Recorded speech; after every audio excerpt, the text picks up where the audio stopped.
Good evening all, mic check. Yeah, we can hear you. Thank you.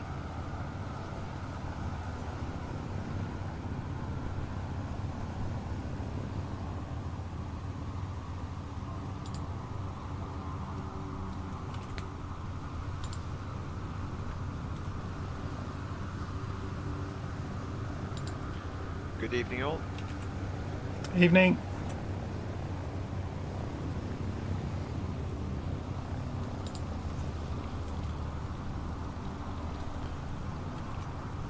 Right, I'm just going to nip away for a moment. I need to go and sort a few bits out before it starts.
Right, see about getting my airplane up and running and orbit overhead as people arrive.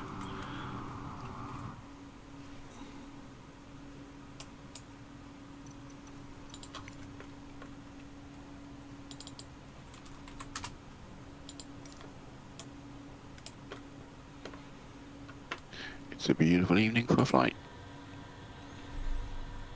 Hopefully.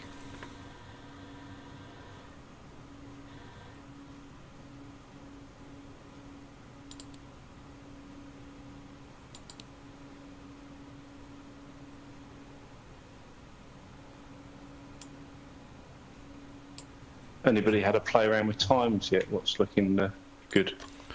Not yet.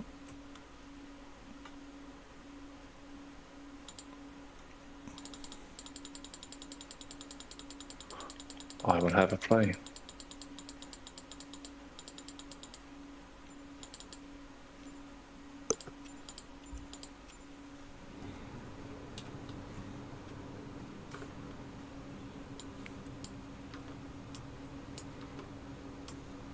I'm set for about 6:15, just to hopefully go in towards the sunset.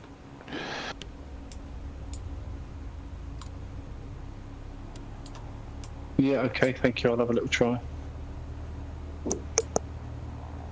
Should make the end of the flight quite nice.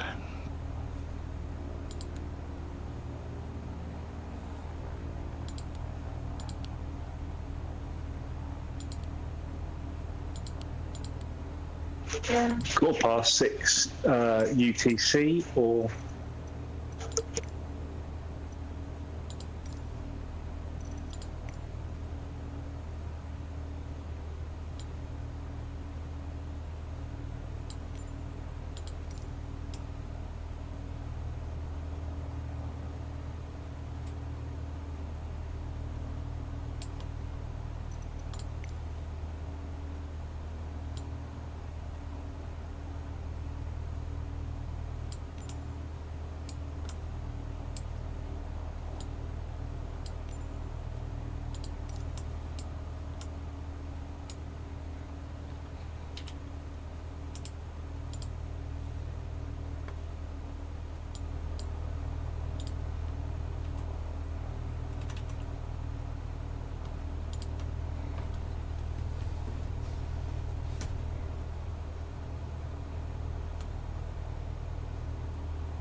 So people in the live stream are asking where we're going today. We are in Slovakia.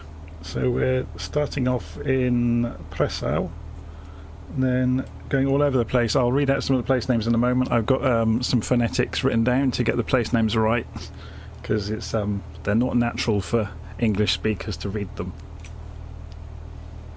Good luck with those.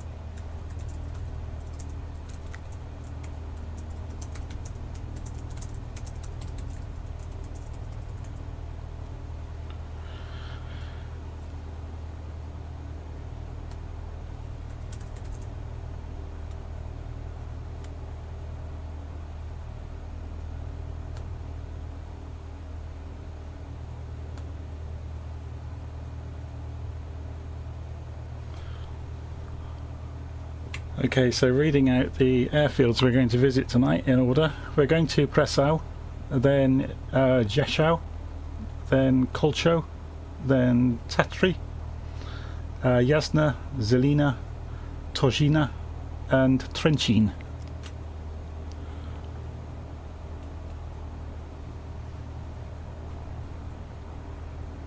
So it should be about 160 miles.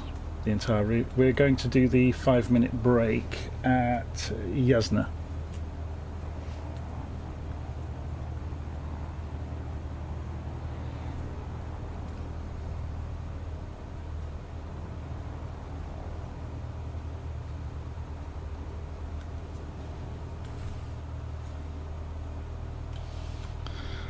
So if I got the pronunciations wrong, if there's anybody from this part of the world that's watching, so I got all of the pronunciations from Google Translate.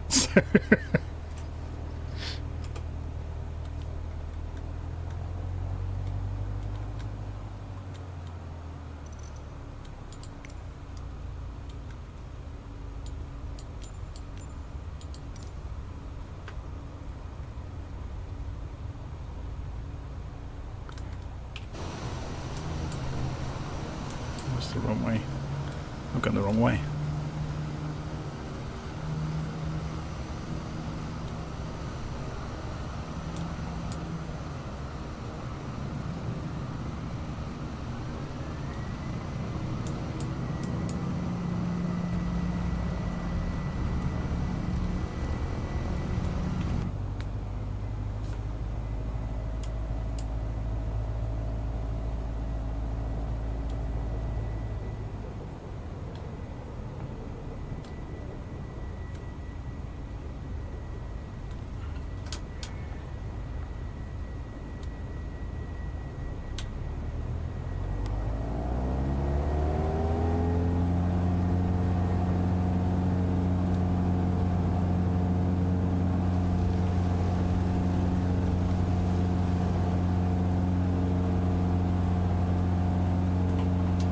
Nearly everybody this evening at this airfield is about 10 to 20 feet off the ground. Has anybody else got that problem?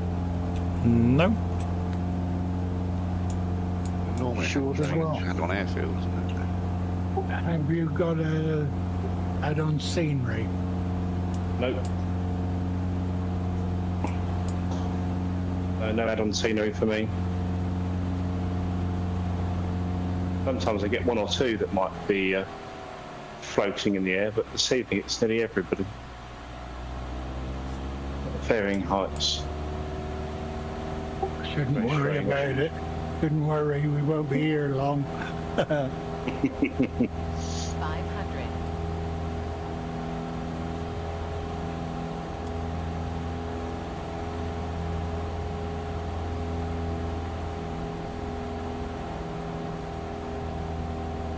What was the time? The only thing I can see over the runway is a A320 that's hovering very elegantly. I'm guessing it's a helicopter. Yeah, I was just about to say the same. I think it's an F-35.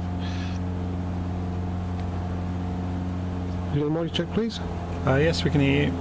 Thank you very much. Loud and clear.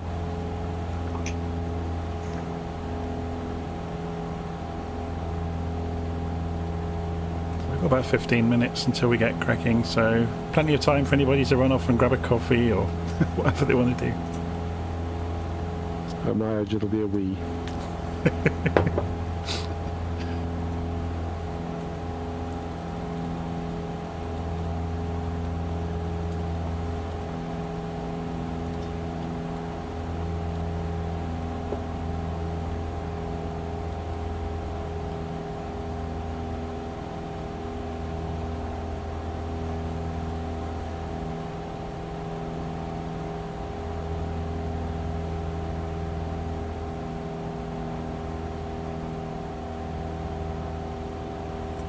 I was going to say, if that F-35 hovers there for more than 10 minutes, he'll have no fuel left.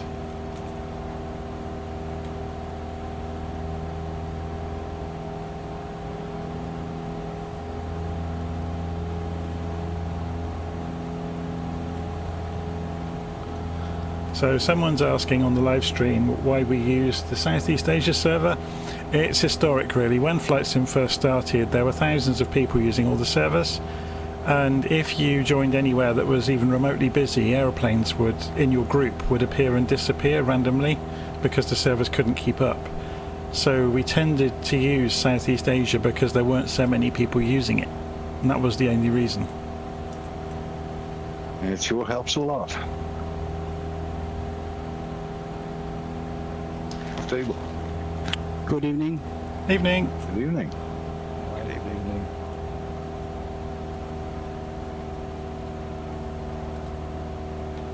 What was the time of day that someone recommended? I started at about 6:15 PM, so hopefully towards the end we'll have a nice sunset. Yeah, I've gone for early morning. I've got kind of the early morning mist.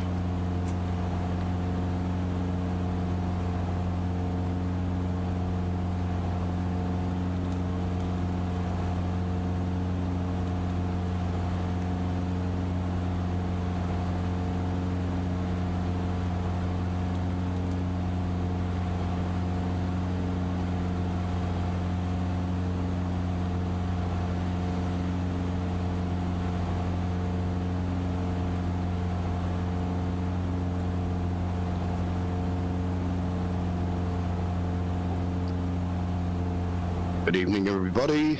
Good morning from down under. Echo Charlie Mike for voice check, please. Got you in. You're loud and clear, mate. Morning, Alice. Morning.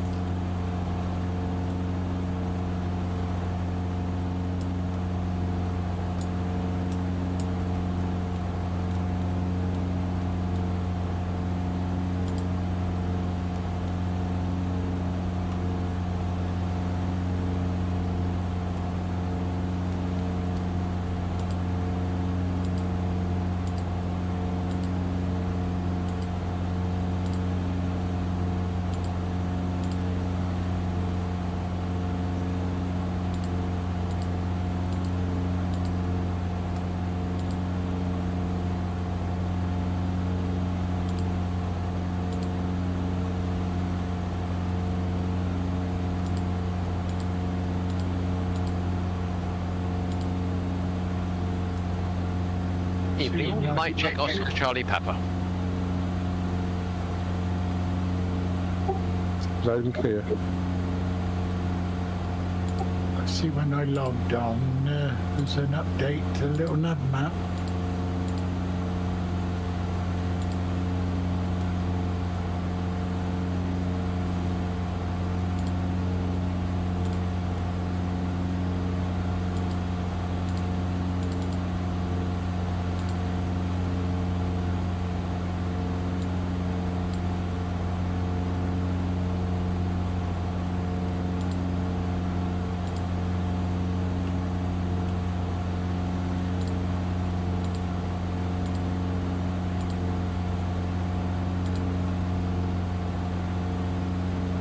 Cool 63 for comp check. Yeah, 5x5. Echo Charlie Mike, good morning everybody, good evening. Voice check please. Yeah, we can hear you, Ellis. Yeah, loud and clear. At long last fixed it. LZBJ.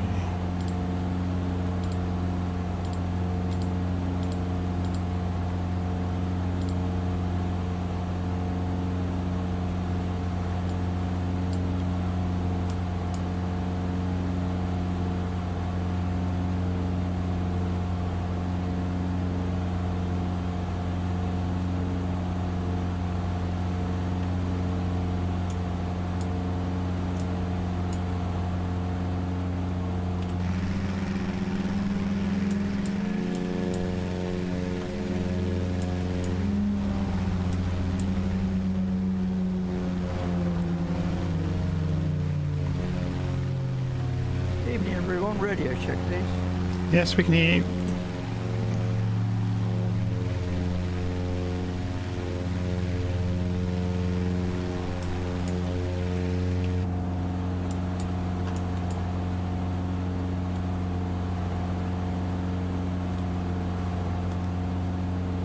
The OC Pilot GB, you're transmitting.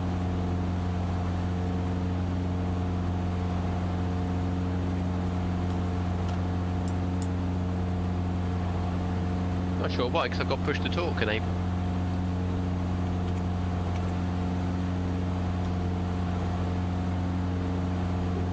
Good day, folks. Radio check. Yes, we can hear you. Type 5. Thank you all. I should be loaded in a minute. We're not going for another 10 minutes yet, so there's no hurry. You don't know my computer.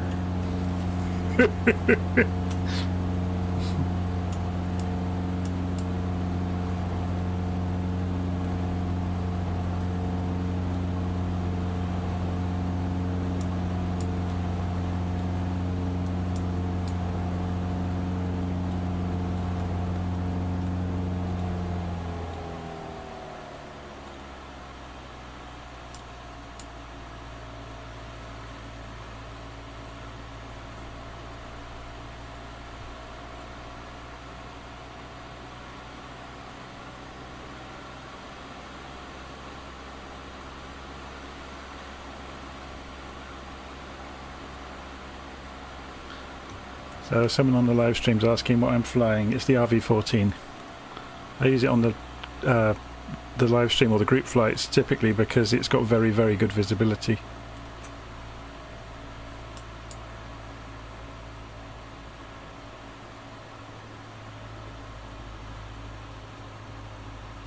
I'm taking the Spartan, which has exactly the opposite visibility. Well, I've dug out the Globe Swift because that's one of the few you can wind the windows down and still fly. I love the Globe Swift. Yeah, it's a lovely little plane. 500. It's like it's just come off a Metropolis poster. Yeah.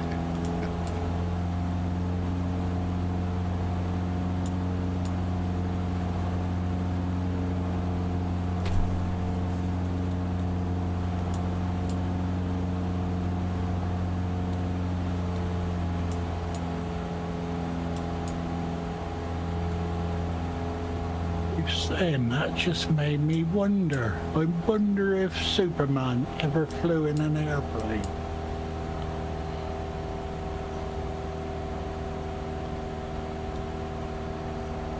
Maybe it's Clark Kent. Superman doesn't need a plane, huh?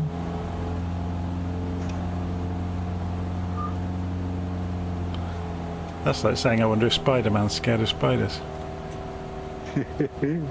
Well, I don't know, I got bitten by one. Yeah, Batman's petrified of bats, isn't he? So the story goes. Superman had a jetpack.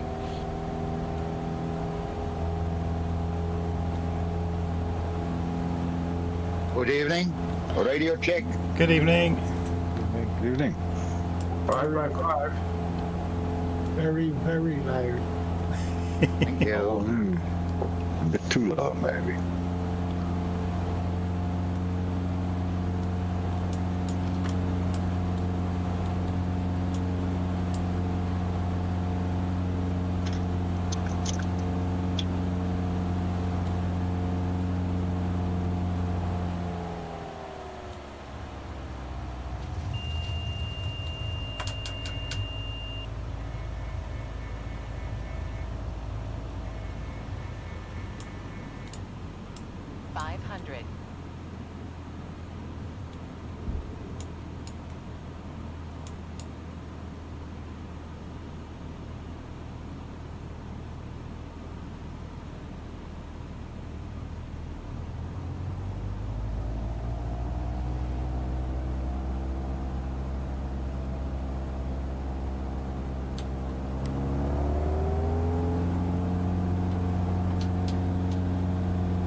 So we have about 5 minutes to go.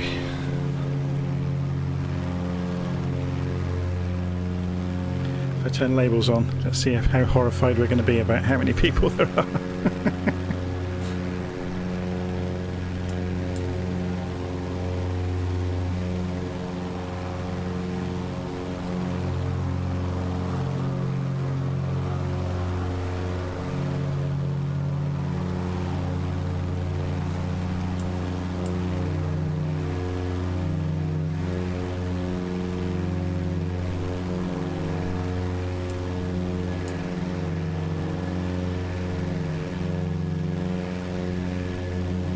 Good evening, friends. David from Sweden here. Evening. Evening, David. David. Evening, David. Evening. So is it live weather, or what should we run on? It's beautiful weather, so pick the time of day to suit. Time. Not a cloud in the sky. No, it's absolutely beautiful. Don't think there's much wind either. Yeah, clear skies.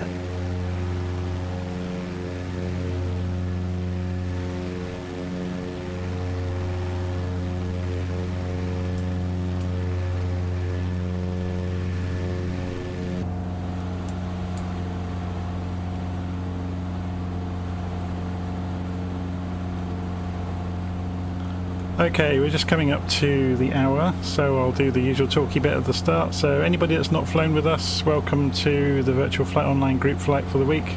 Although one of the group flights for the week, we're starting to get more and more flights that people are organising, so do keep an eye out both in Discord and in the forums. The only real rule we have for doing the group flight is please try and stay together and keep conversation on the voice channels clean, please, so family friendly. We tend to fly about 120 knots. It's usually in the notes for the flight, but tonight it's about 160 miles end to end, so to get that done before sort of 2 hours, if we stay at about 120 knots, then that should get us through the route. The stop point tonight for 5 or 10 minutes to go make a coffee or whatever is Jasna. So should be fairly straightforward flight.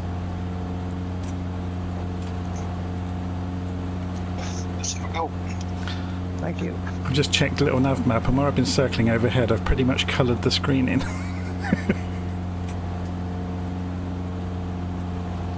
Turn it off, Jonathan.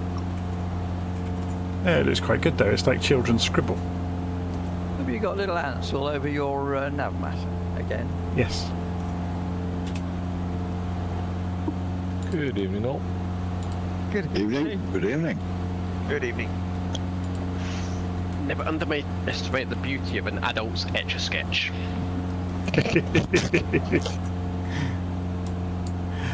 Right, shall we get going then? Go ahead, I'll join you as soon as I'm up. So, first leg is from Presov, where we are at the moment, to Ďačov, which is Lima, Zulu, Lima, India. It should be 291 degrees or 290 degrees, about 16 miles.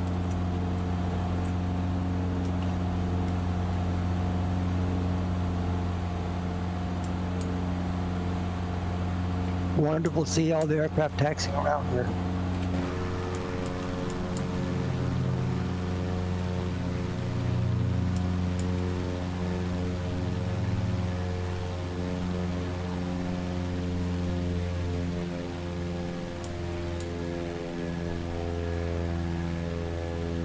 Evening, Ellis. It's nice to hear your voice again. Yeah, thank you, Peter. I found out what the problem was. I've got a volume control on my headset, and there's also an on-off switch, and the on-off switch wasn't fully on, so it was obviously cutting the mic off. Because I could hear everybody, and when I hit the push to talk, the ring came up around my, thing on. We could see. So we knew that you were trying to communicate, but nothing was coming through. Anyway, we're onto it now. Got it sorted.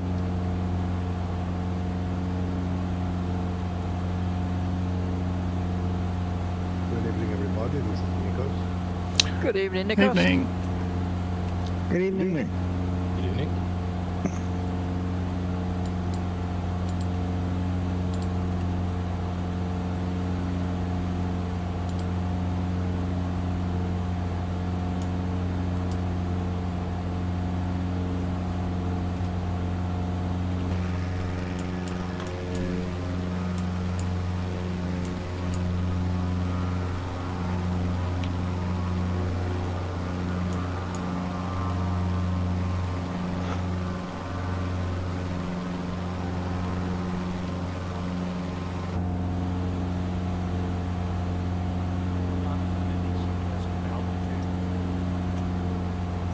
You're very, very quiet. But we don't have a suggested altitude. I just heard you. You can fly at whatever altitude you would like.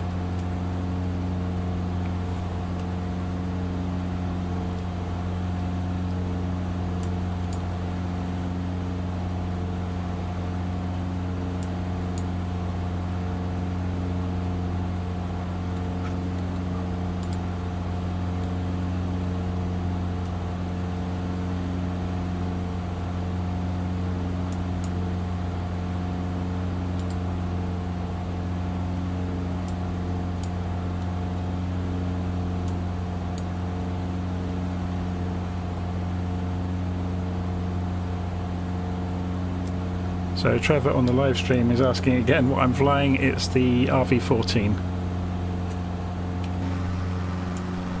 I'm flying half of that. Yeah,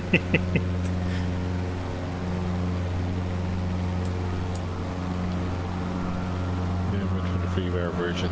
It's pretty good though.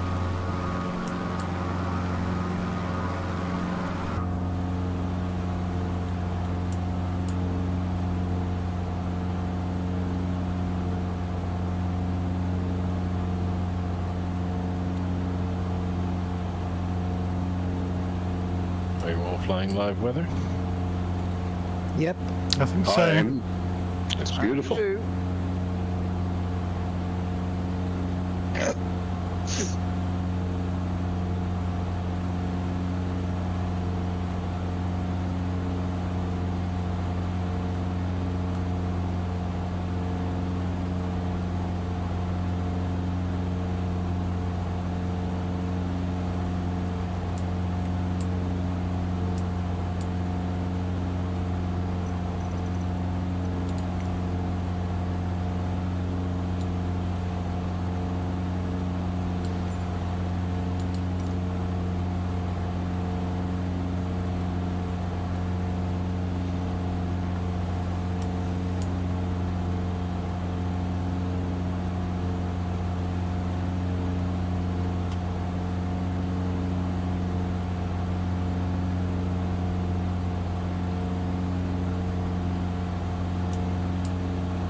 How many of us on tonight? Jonathan looks like there's lots of us.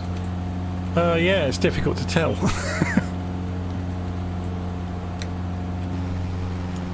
It's Discord show. Well, the trouble is that only shows about 2/3 usually, because there's so many more that Right. join that don't join Discord.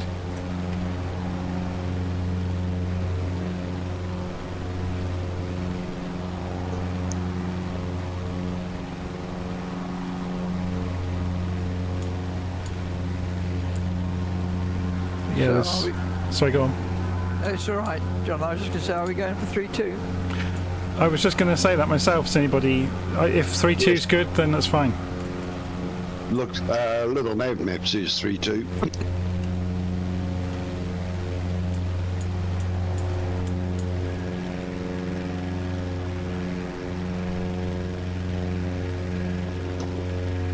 That's interesting. My flight plan has just disappeared from Little Nav Map. He was probably hungry and went out to eat somewhere. Yeah, you can't trust anything nowadays. Hallo. Dat is goed, jongen. Redelijk. Met jou? Ja, hartstikke gangetje. Yeah, I've not had that before. I've had disappearing planes, but I've not had the flight plan disappear before.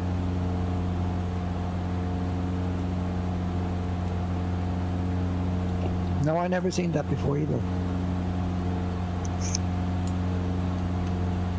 I've had so many things disappear lately. Then again, my missus does the washing.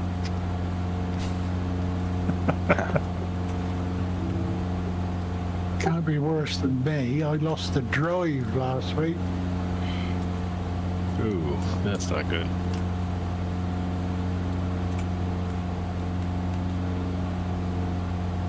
So did you find it in the meantime? It happened at 8 o'clock on the one night. By 8 o'clock the next night, I'd got a new 4 terabyte SSD to replace it. It was an HDD, but I replaced it and reinstalled the software. So that was on a backup. How much is a 4 terabyte SSD these days then? Yeah, that's wow. 220 quid, I think, or 215, somewhere in that region. Not too bad. I was expecting at least double that. 4 terabyte, gee.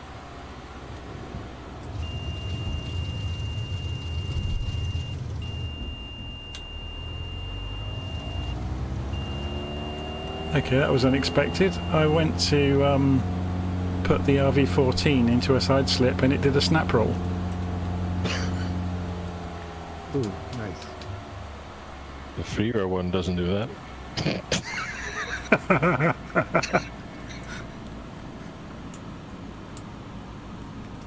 We want those things to happen. Oh.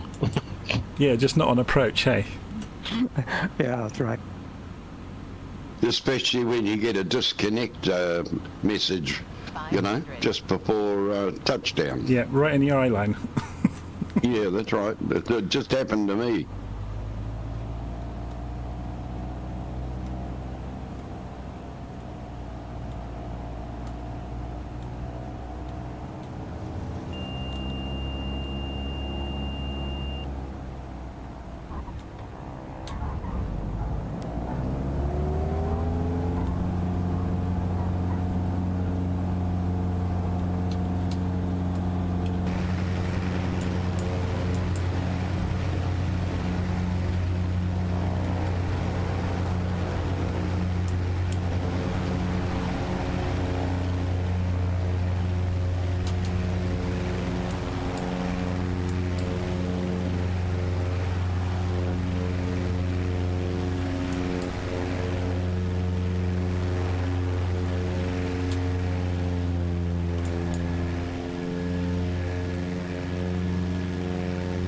Are we using runway 32?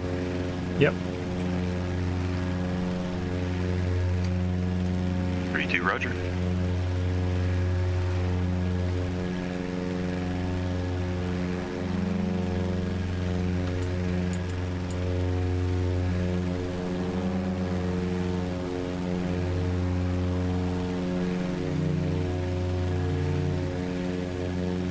Must remind myself not to look at the TV and Formula One while I'm coming into the runway. Oops. Well, my sim dropped down to about 1 frame every 2 seconds when I was 30 feet above the runway. I was fully expecting to crash, but I managed to not crash, which is a relief.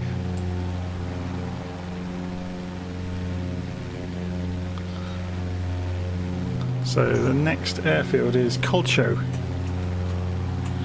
which is 225 degrees, 14 miles. I bet that's a windy runway. Not far enough. Oh, A lot of different planes. Nobody flying a fucker? Don't think so. Not too bad. I almost wanted to say, I got the little fucker inside. Should be soon, but it's going to be the big fucker. Yeah, when are they coming out? Does anybody know?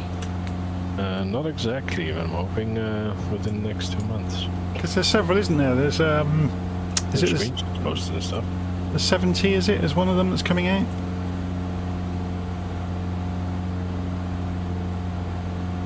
No, I'm not sure anymore. Derp.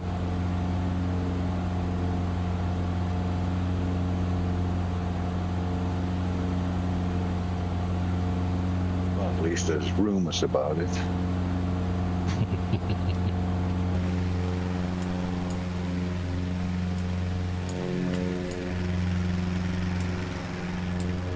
Well, it's going to be funny when they bring out the Fokker friendship. All right. A lot of people are going to get banned on comms, I think. Yeah, I love my Fokker friendship, man. What? Insta ban. I meant the plane. Yeah. Banned. Yeah, there'll be lots of jokes. I don't think Fokker Fellowship is better.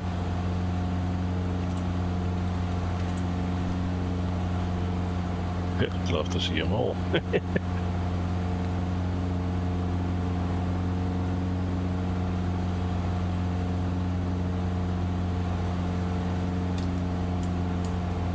Nice to see all the lights flashing around me.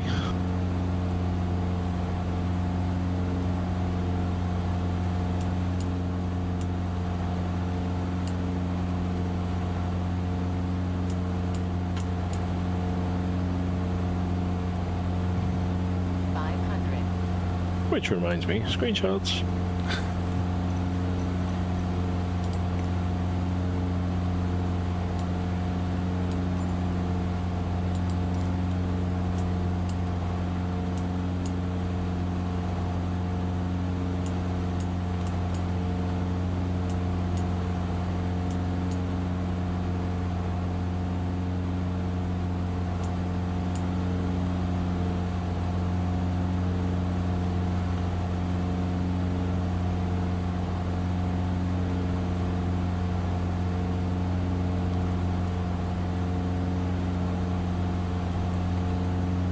So someone's asking in the live stream chat about the beta program. If they join the AAU beta program, will they still be able to see multiplayers or only other beta players?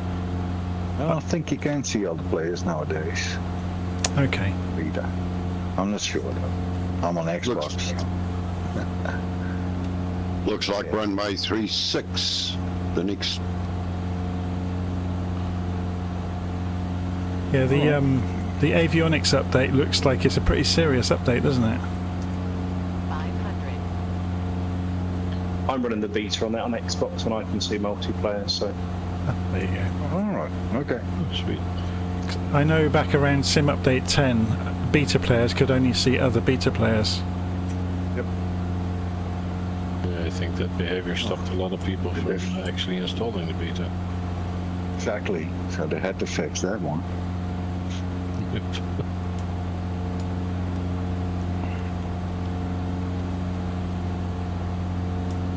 And again, I'm not fanatic enough to partake in that program. Me neither. Half of the stuff they mention I have no clue about anyway. So, Klčov Airstrip, we have a choice of runway 18 or 36. It looks like 36 for the wind. Yeah. Yeah, 36. Going for that one. Weird update. Touch and go here or full stop? What's the plan? This is just touch and go. Alright. Weird update on my little nav map system. It reverted to my previous flight plan. How odd.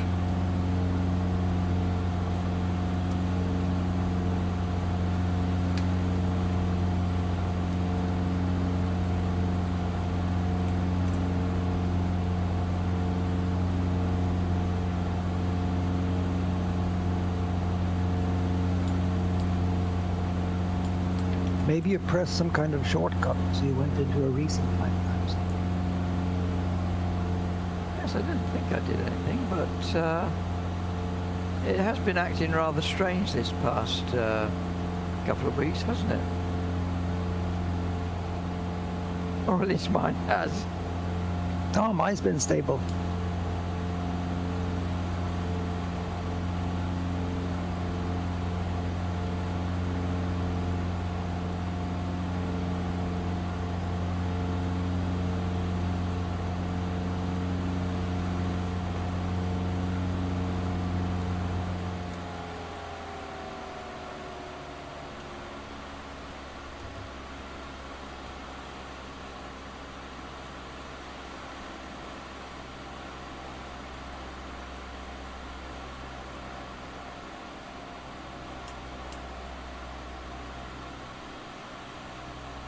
Nice one too. 500. Say? Is it nice one, Teo? Alright. They pulled up straight in front of me in a spiral roll. It looked awesome. That's what a Spitfire is made for. Throwing the thing around.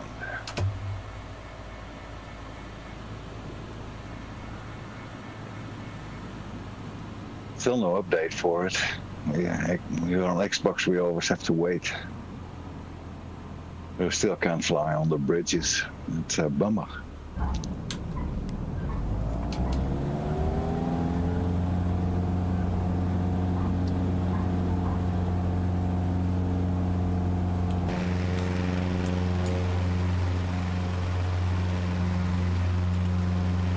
Was that a Hawk or a Spitfire that just by the...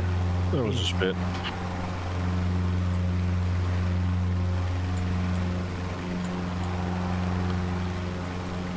What's the speed of those? Like 300 or?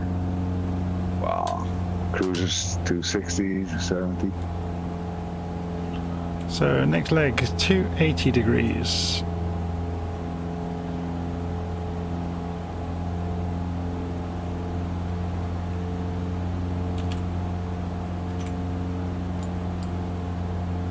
On towards Tatry. The airfield after Tatry is the stop, is Jasna.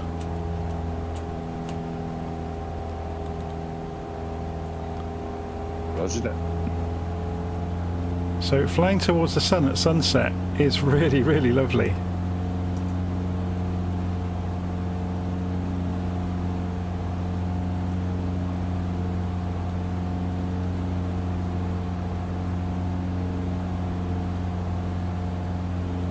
There's a boss on the runway.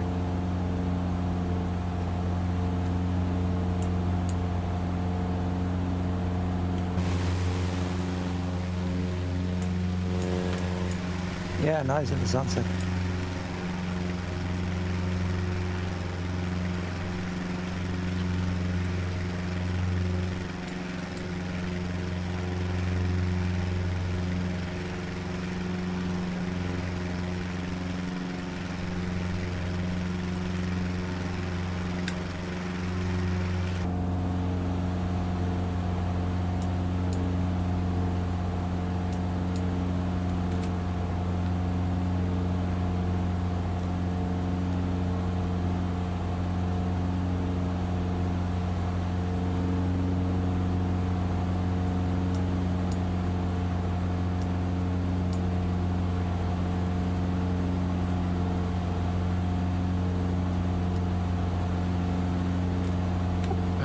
Distance looks like some serious mountains, doesn't it? It is. Yeah, with the sun going down over them, it's beautiful. Yeah, that'll be 12,000, 13,000 feet, I guess.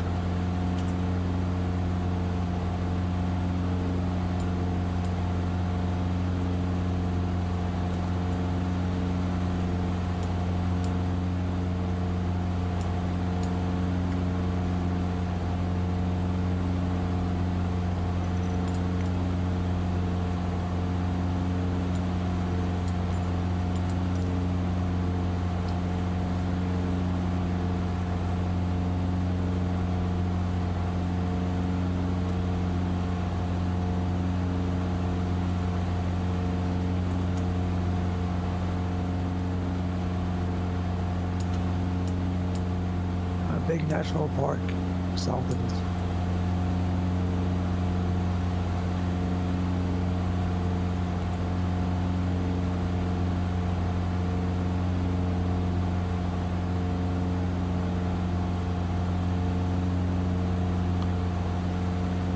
So wind on the ground at Jasna, sorry, at Tatry is 010 degrees 6 knots. So we could go either end of the runway really. So straight in 27.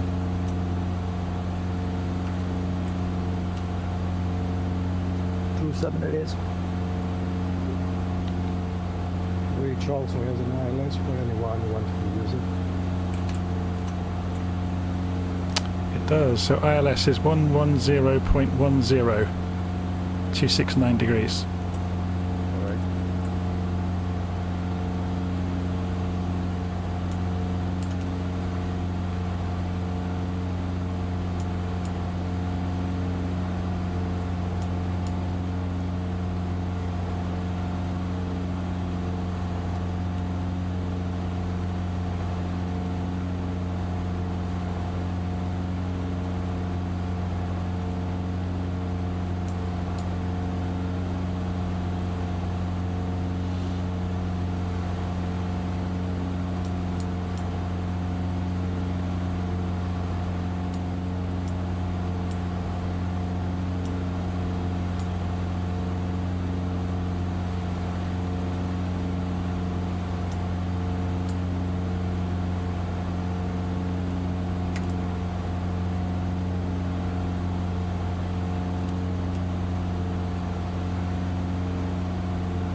Hey, which runway we got here?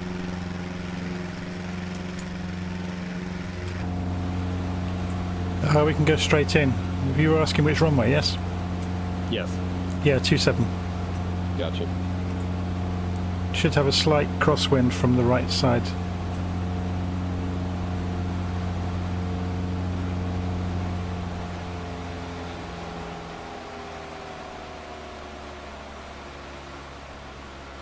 So how's the RB 14? Very good.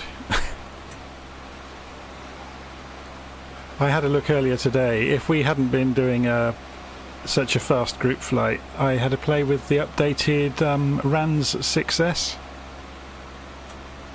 It's really, really good now. That's pretty fast too, isn't it?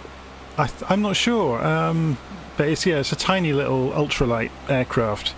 But the updates, they just keep adding nice things to it. So now it has a glove compartment with a map you can get out and unfurl inside the cockpit. That's nice. I'm just wondering if there's a bitmap somewhere in the aircraft folder where you can replace the map with your own image. Yeah, that would be great. That would be a bit vanity, right? Be good fun.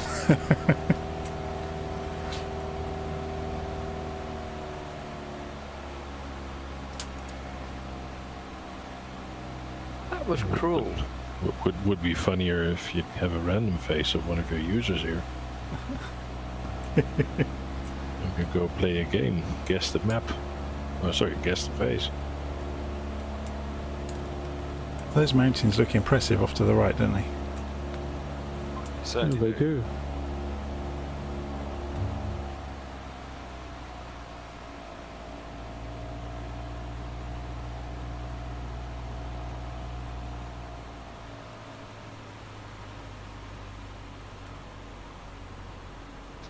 They're a few miles away from the sea, these guys, aren't they? Oh, yeah.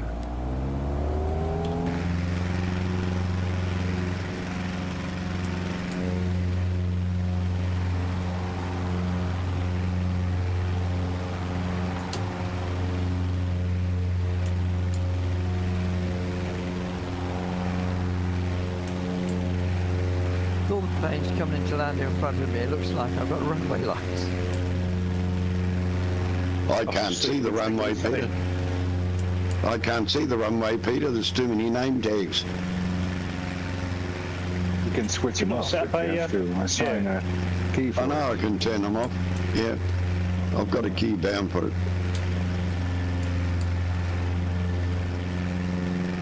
I don't know actually, I think there might be runway lights there. No, There I'm is. close. I could see them, but before that, I could just see the navigation lights ahead of me.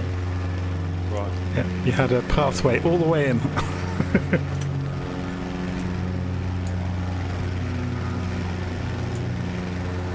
I've just gone to late evening. Yes, the runway's all nicely lit. I'm on the glide slope, so I don't need to see it. Till the last minute, of course. well, a little bit of flaring will always help. As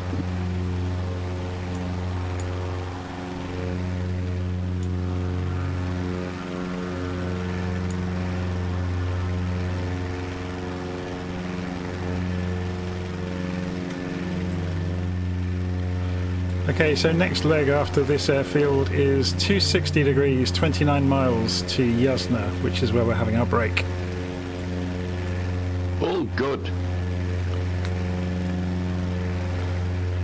I think, Ellis, you should write the good coffee guide for Flight Simulator. I think it would sell loads. I have to bring my own thermos quite often. Somebody should really do that, though, and you could have product placement with real coffee places around the world.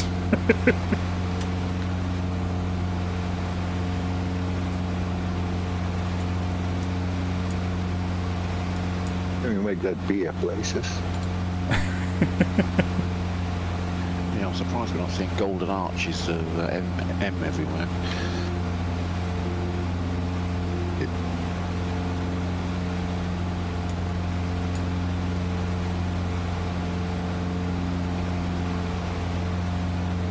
What you really want is a list of distilleries.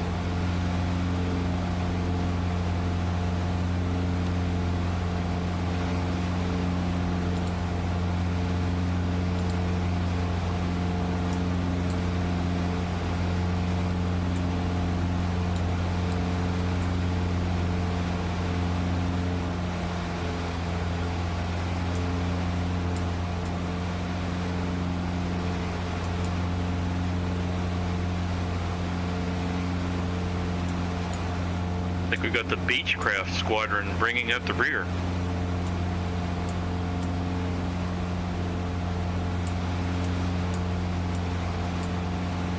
A Wilga, probably. Yeah, I saw several Vilgas on the runway at the start. That's very location accurate, isn't it, having Vilgas this part of the world? Well, yeah. But they probably can't keep up with the pack, though. Yes. It'd be nice to do a shorter flight sometime so we can use the slower planes. Yeah, I think we should do that. That's a good idea. Yeah. Yeah, I've seen it stall 701. I'm just about keeping up with the pack in the VL3. There's nothing to stop anybody from organising their own events throughout the week or even on Sundays. If you get in first, we're sticking it in the calendar. Because I'm going to take a step back again for the next few months with organising anything. So if anybody wants to jump in and organise, go ahead. And it doesn't have to be on a Sunday night either. If you're a part of the world where this is a struggle for you to do this, you can organise any time, any day, and just take advantage of the community we've built here, really.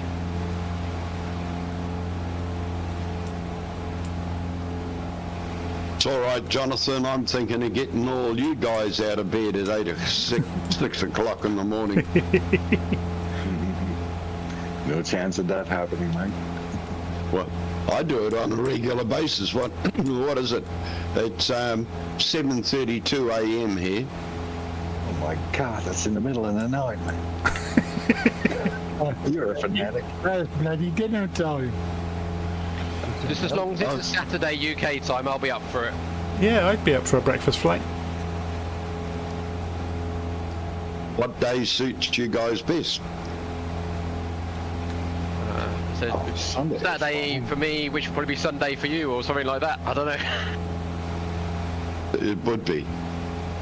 So Saturday morning sounds good. Early Saturday morning for us would be late evening for you, wouldn't it, Alice? Plus, well, at the moment it's plus 13 because you guys are on summertime, so it's plus 13. Yeah, so I know that that makes sense. I get up at 10 to 6 in the morning to make the flight by 7. You know, got to have your coffee and breakfast and what have you. In the middle of it, the Europeans. When it gets around to us having our beautiful summer, yeah, it takes up half my day because we don't start till 9 o'clock, my time. 9 a.m. in the morning, in the middle of summer here, because you guys are on standard time and we're on saving time. So what would be the right time, Ellis, for you in the evening for us to come on in the morning over here? Hey, it'd be the dead opposite, I'd say, wouldn't it? Well, just about, yeah. Yeah, your 8 p.m. would be our 7 p.m., wouldn't it? A.m. Sorry, yeah. At the moment, we're 13. At the moment, we're 13 hours ahead. I think. Of UTC. Yep, that's right. UTC plus 13.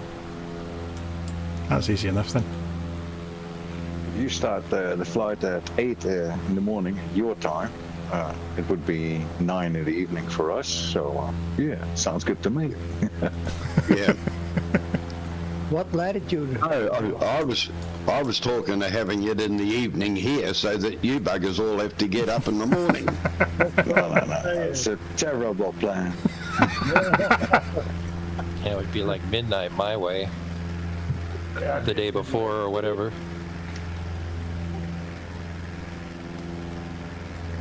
And the You US have to have virtual flight coffee IVs at that point. Alright then guys, how about this for an idea? Someone arranges a flight in their home country and we have to fly at the time in their own country. Daylight, I mean. Tempting. Keeps it fair? Oh, that'd be a bit of fun. With local guys participating though. I'm still determined to do that Lord of the Rings filming location flight. Oh yeah, that's nice. Yeah, that'd be good fun. Well, there's actually an add-on on Flight.to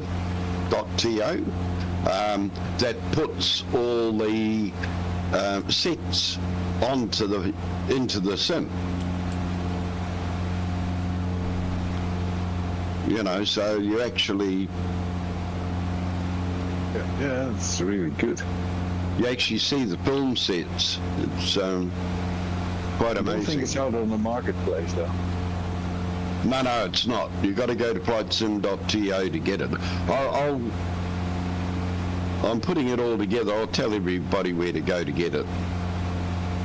It does make a big The difference. model Hobbit seen that.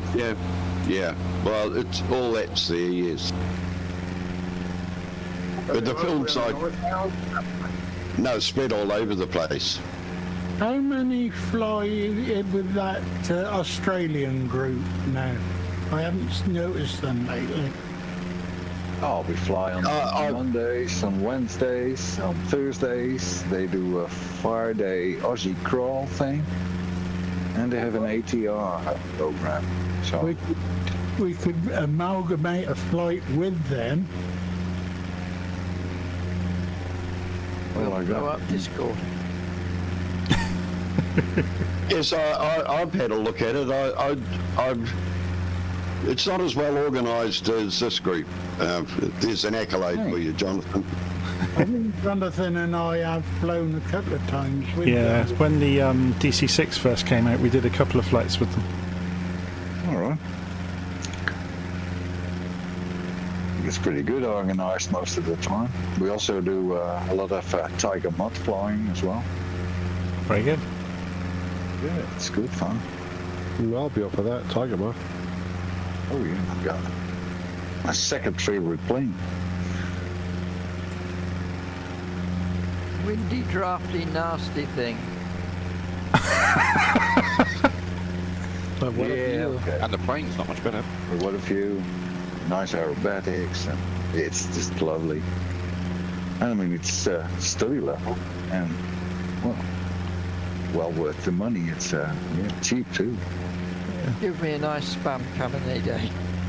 But I've, as I said in recent newsletters, I've got absolutely no problem. Now we've got a load of people together in the community.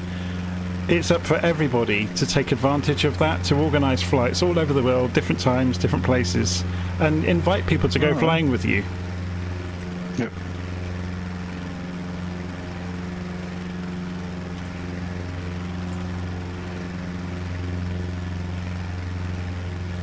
When I'm doing all my tours, Jonathan, you guys are all, you know, spaced out in bed. If I put an invitation out there, nobody comes anyway. It's the middle of the night. Probably for us, yeah.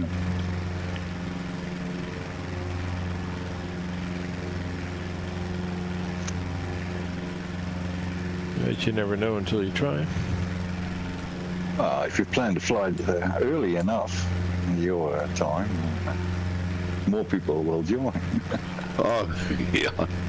They will come. if it's like my 3 o'clock at night, nah, I'll probably be in bed indeed.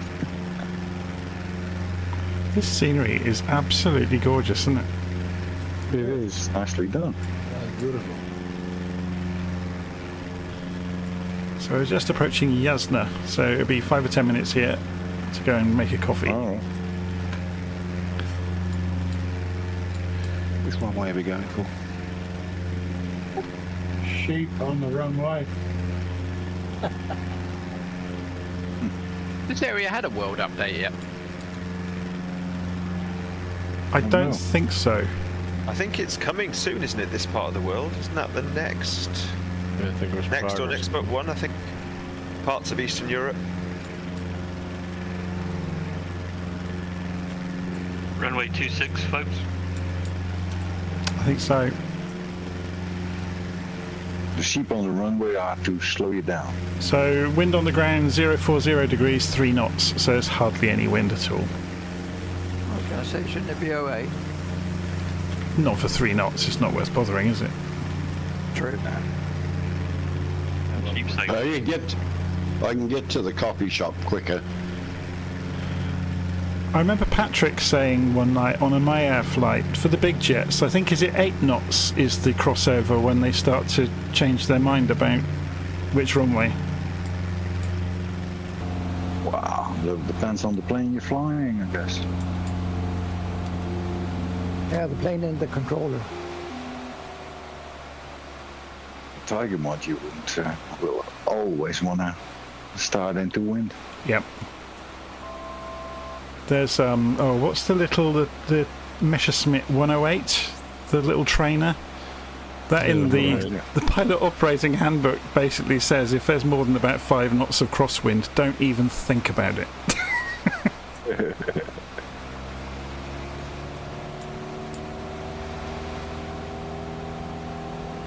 And I could attest to that because when I tried it out in the sim, even on a calm day, just the torque of the engine tried to tip the aeroplane on its wing.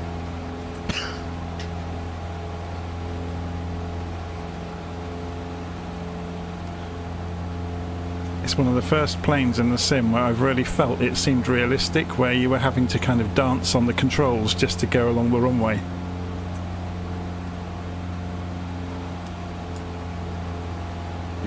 Be careful with the boost.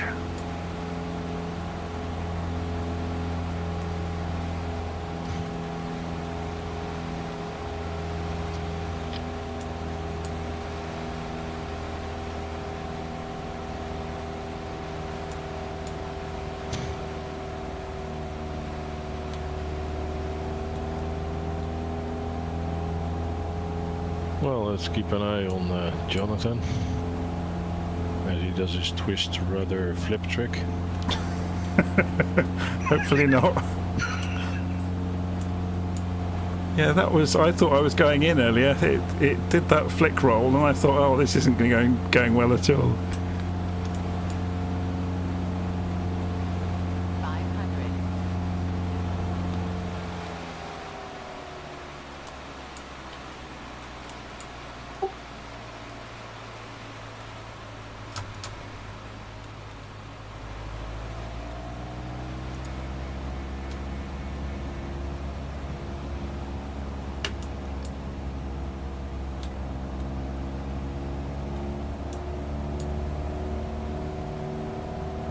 500.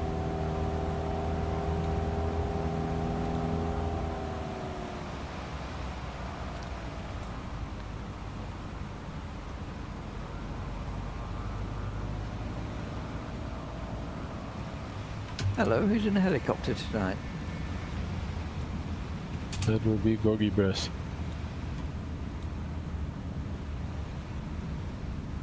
It looks quite impressive just floating there. Or hovering, rather.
Well, my computer's not cooperating at all, so I guess I'm just going to bail for now.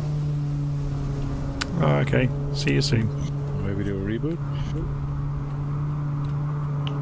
Yep, but it takes a half an hour for me to get back in. Oh, sorry to hear that. Well, I've arrived at the airport for coffee, but I can't see anybody else. You've all disappeared. I don't know what it is. I can see you on little nav map, but not in the sim. Oh, the server's playing games again. Well, I just posted screenshots so you can see us there. Sorry. Definitely a few of us on the ground. I'd say this is a fly-in, yes. Actually, I'll see if I can join you guys for the coffee break, and I should be there. Well, I'll go and get a coffee, and maybe you'll all turn up while I'm away. Fingers crossed. Stranger things have happened. So the next few airfields when we all come back, we got Zilina, Tužina, and Trencin.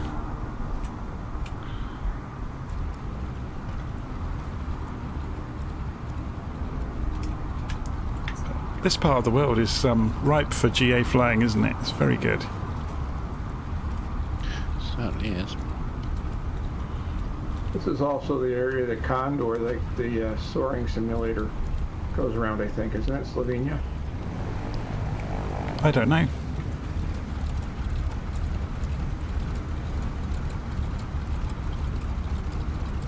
It is. So Philip Foster is saying he used to live around the corner from where Tolkien lived when he was young, because we were on about Lord of the Rings earlier. So originally I'm from Oxfordshire. So Oxfordshire is the Shire. So all of the small villages in Oxfordshire are where the idea for Hobbiton and Breen and all the other places came from. Also the Worcestershire? Yeah, all of those kind of counties are that part of England. It's all rolling green hills and forests, and exactly as it's predicted. Oh, as it's I was depicted. actually making a dig for the sauce, but okay. I didn't realise until recently that Worcestershire sauce has actually got fish in it. Yep, my dad got caught out of that as a vegetarian. I just can't get over the fact that you pronounce it so shortly, yet write it impossibly long. Yes. Oh, but you say that, and then there are place names, well, probably Eastern Europe as well is as difficult for us because we're not used to it, but in Amsterdam, where you get lots of repeated consonants, and Holland and the Netherlands, lots of repeated consonants, lots of repeated vowels, and lots of probably rules about how they combine to make sounds. Mm-hmm.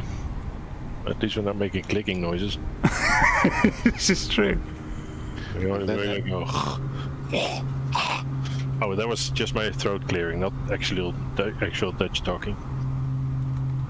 And then there's Germany. Why use 5 letters for a word when you can use 35? But there's a reason for that. Or just for a beautiful creature like a butterfly. Schmetterling! It's I think German is an interesting language though, because it uses quite a simple group of words, but you can join them together to describe things. So rather than having a specific word for something, they describe a combination of facets of that thing.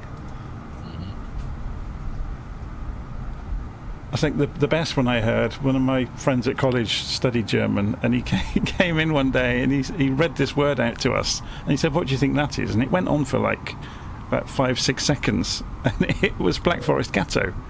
But the German term for it, or one of the common German terms for it, basically described brown chocolate cake with jam and sponge and cream and... This one I remember from when I was little. There was Eisenbahn, Knotenpunkt, Hin- und Herschieber. Basically a, how you call it, rail track, the sidearm. Yep. Eisenbahn, Knotenpunkt, Hin- und Herschieber. Yeah, somehow I picked it up and I never unlearned it, so... You'll never forget it. Nope. It's so functional as well, though. Things like cup and saucer in German is cup and undercup.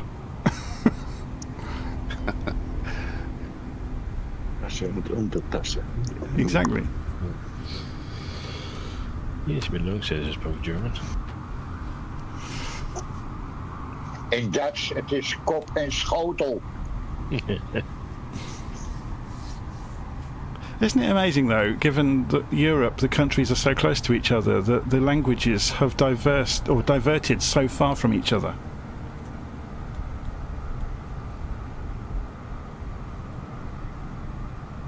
Nobody knows why. I think it's English, and then it just takes a bit from every language you can find. Well, we got invaded repeatedly. If you go far enough back, it was all basically the same language, but yeah. When it got separated, so they stopped talking Frisian, it turned into English. Yep. And then we have all the accents as well. That amazes me. You can 200 miles apart, it's a different language. Over here where I live, every 10 kilometers they'll have a new way of speaking. Oh, it amazes me in Spain as well, because we think of, or people from outside of Spain think of Spain as one big place, but it's actually not. No. I guess that's true of lots of European countries. It's like Italy, isn't it? It's only in recent history that it became one country. It was lots of smaller states that joined together. Yeah, absolutely. You had all kinds of small kingdoms. Yeah, and Germany as well. In, you know, only a few hundred years ago that it was lots of warrior, or not hundreds, but maybe 1,000 years ago. It was all warrior clans and stuff, wasn't it? Oh, you mean like Wales? Yeah, I guess. I mean, we may laugh about it, but it's probably the same everywhere. That's the Welsh members gone. Yep, I apologise. I'm half Welsh, I'm allowed to say it. Ah, there you go.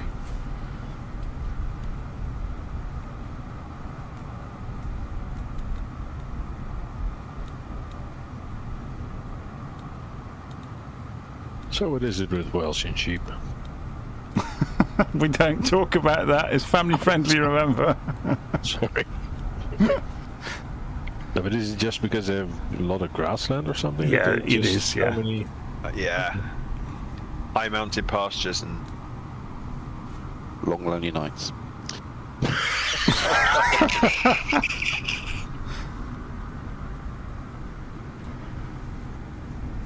For training the sheepdogs, I assume you mean, yeah? Yeah, Roger. I mean, the Welsh hold a grievance. When Princess Di died, there was a woman coming on the radio and she said that her father-in-law that was Welsh said that now you know how we felt. And she thought, what on earth are you talking about? And her husband said, well, about, 600 years ago, the English killed a Welsh princess and they haven't forgiven us yet. Mm.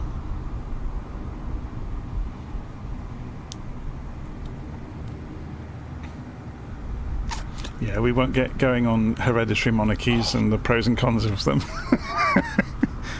That wasn't the English that did that, it was the Normans.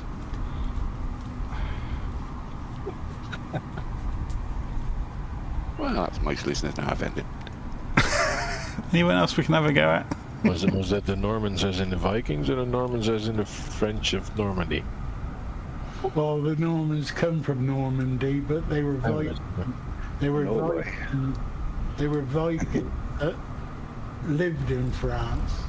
All right, good. I think one of the most interesting things I discovered in recent years is carpal tunnel syndrome is related straight back to Viking DNA. So if you get that in your family, you know you've got Vikings somewhere along the line in your ancestry. I don't have horns. Neither did they. Just a bunch of northern troublemakers, that's all. Right, I'm going to get back in the air. Jump, a little higher.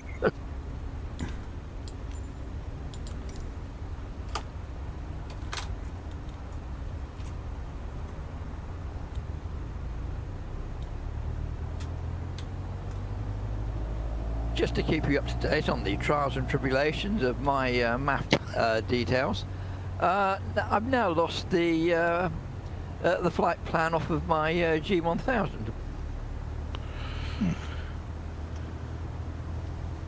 I don't think my sim likes me tonight. Join the club, Peter. I'm the same. It's all over the place. I still can't see anybody in the sim, but I can see you all on a little nav map. I was going to say, it's all your fault anyway, because I'd have never flown the Caravan if it wasn't for the fact that you always flew it. What? Are you in the right server? Silly question. Yeah. Well, I haven't changed anything. Well, sometimes it helps if you go off the server into another server and then come back to this one. That's true. Yeah, you get into the same bubble again. It's not always. Well, how do you do that without getting out of the sim?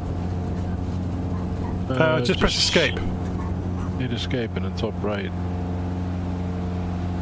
Where your name is, you can change the service. Click on your name. Switch it to East America or something, and then leave it there for a minute, and then back to Southeast Asia.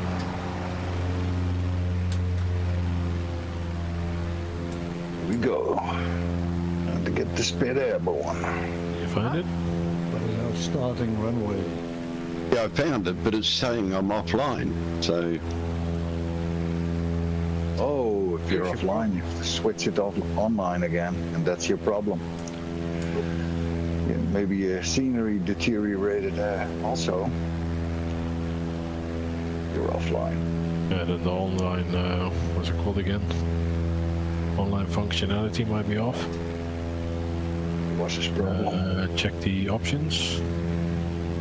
Options, then data, I think it was. But he could see us all before, eh? And then all of a sudden we disappeared, and that was when he switched offline. Yeah, that's right. Does that. So if you switch back online and on the same server, it should be all right.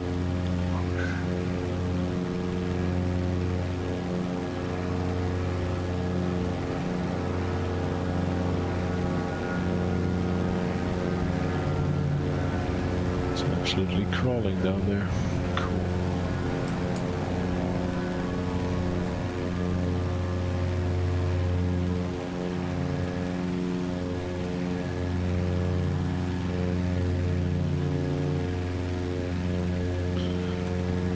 Right, let's have a look. So the next leg, once we're all back in the air and on our way, will be 280 degrees, 37 miles to Zilina. Okie dokie.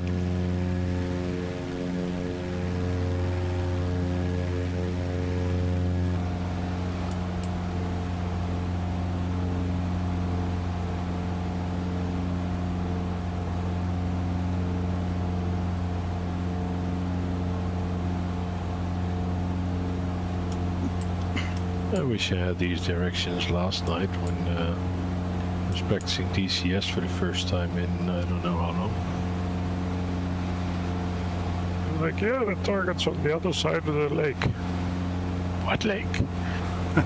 What direction? How many miles? Well, thank you for the information. Oh, I'm so tempted. The Tomcat is on offer in DCS at the moment, isn't it? If you haven't bought anything or not subscribed or something, you have a 50% discount. on any module. Wow. And I think the Tomcat is right up there with 70 or... €70 or something? Yeah, I think it's down to 50 at the moment. If you know, if you have bought stuff, there's a huge discount on it. Roger. Yeah, I've bought modules, but never actually flew them. It'd be so tempted to go and get the Tomcat and get the Super Carrier mod. Oh yeah.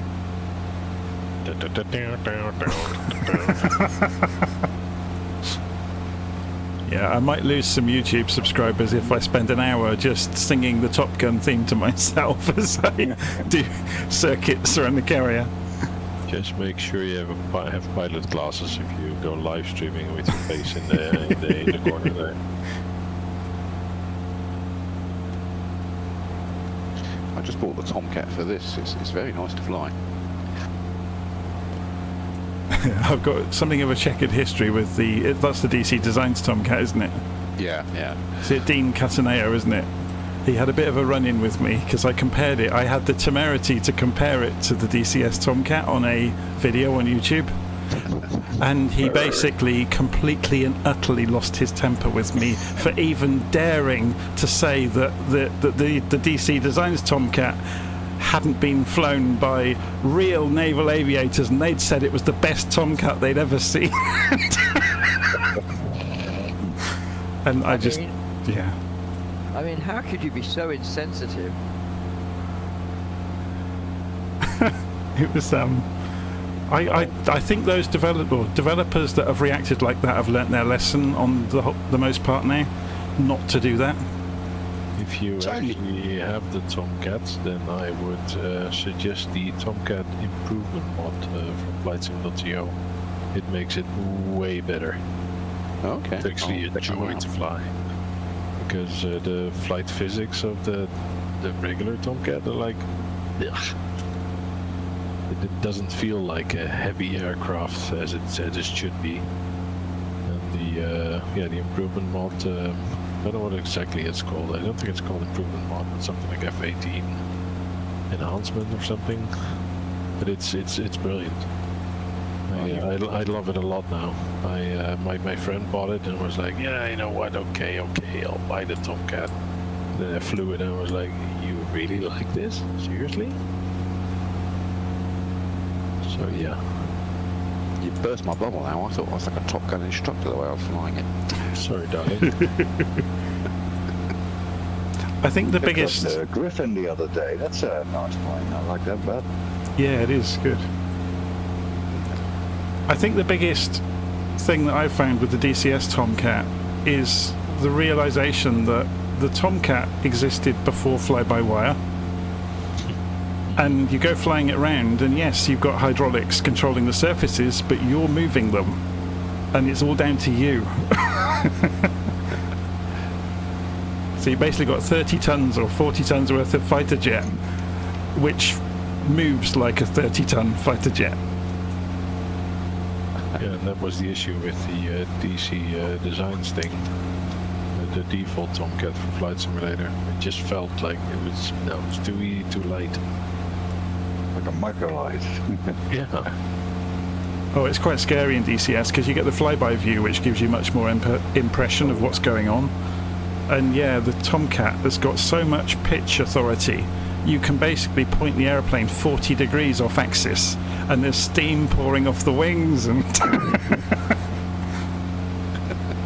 and your airspeed is vanishing down a hole remarkably quickly. Which is why they talk so much about energy with dogfights, I guess. Yeah, yeah.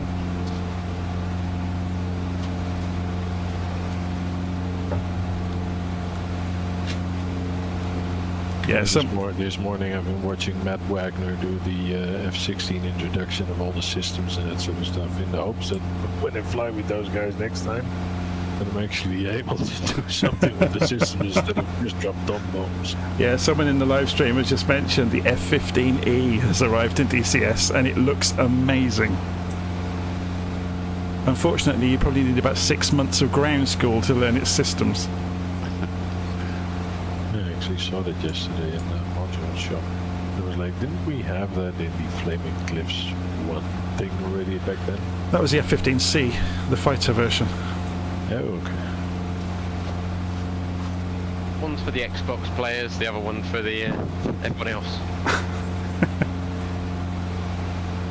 That is something I would say about DCS, though. It looks mightily interesting when you're watching somebody that knows what they're doing with it in YouTube, but then you get hold of it yourself, and the learning curve is vertical.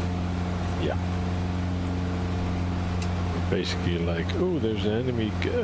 Oh, never mind. I'm dead. Game over.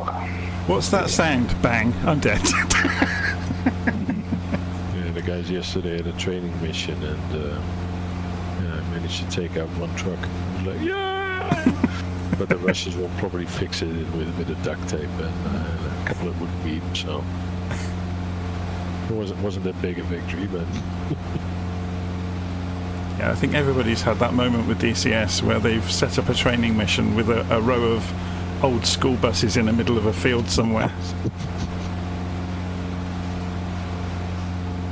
Yeah, it was so funny. I had a sort of dynamic mission that if you pop one target, then the next one would pop up, or the admin would have to load it in or something. I don't know how it worked, but at one point it's like, yeah, there's 3 enemies near the smokestacks. Which ones? Exactly. Directions. Next airfield has an ILS on 06. It's 108.15. Thank you. So on about bombing things and maps and locating things, we had an interesting day out today. It might be of interest to everybody. We went to Hughenden Manor and had a walk round. It's a National Trust property in the southeast of the UK, and part of the manor house, we've been there before and wandered around the gardens. We went into the house this time and had a look around. In 2004, so this is 60 years at this point after the Second World War, somebody was walking round, a grandparent with their grandchildren, and one of the guides in the house overheard them say to their grandchildren, "I worked here during the war." Of course, I can't tell any, never been able to talk about it. And they got this guy to one side and said, would you mind telling us? And there's a whole half of the house now is devoted to what came out of that. The Official Secrets Act was dropped for them so they could tell the story of what happened at Hughenden in the war. They were the map makers for Bomber Command. Ooh, that's awesome. So yeah, they put a press release out to all of the families with anybody still left alive to say they needed the stories because it was all top secret. Nobody had ever shared anything. It was completely unknown to everybody what had happened there. It's amazing how people have kept these secrets, isn't it? It's the same, yeah. Especially that long after. It was the same with the Enigma machines, Colossus, and all that stuff. There were so many people that basically died before they had any sort of fame. And Turing wasn't the only one. There was an enormous department full of people that basically invented the computer as we know it, and they all died with the secret with them.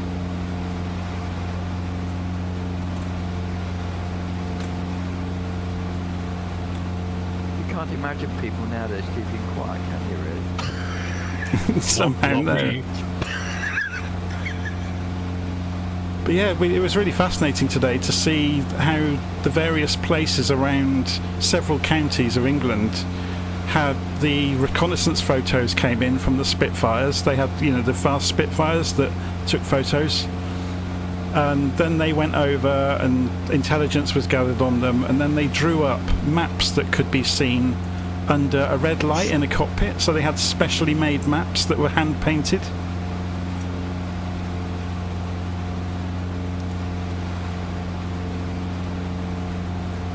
So yeah, this whole secret department that were making the maps for Bomber Command, well, they were ex-commercial artists basically and designers, and they were inventing all of these maps that the aircrews could use.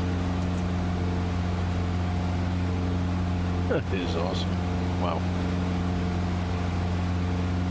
There seemed to be so much of that in the Second World War, of trades and craftsmen turning their skills to produce something that could be used for the war effort. Yep. Fascinating. I thought it was awesome as well, though, because it's the MOD are usually quite, they never open anything up, do they? And yet, in this particular case, they dropped the Official Secrets Act for this particular piece of history, and let the files out so they could. And there's all photographs now, as you wander around, of how it looked during the war in the house. That's amazing.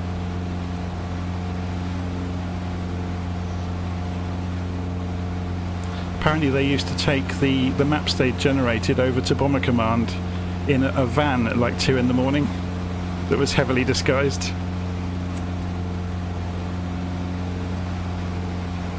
How did they find their way? Well, it would have been even more difficult then because there were blackouts, weren't there? And no road signs. Yes. They used invisible maps. Yes. Find the invisible map.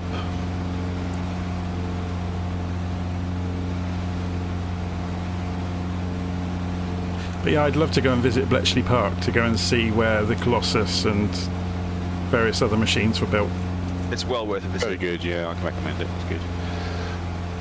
They've rebuilt it, haven't they? Yes. A friend of mine used to work in the education department at Bletchley Park and used to travel to schools and show off the Enigma machine, and brought one to an evening that we had at a friend's house. It wasn't an original, it was one that they made, that was a replica that they'd made after they'd captured the originals. Absolutely fascinating, amazing to see that so close up.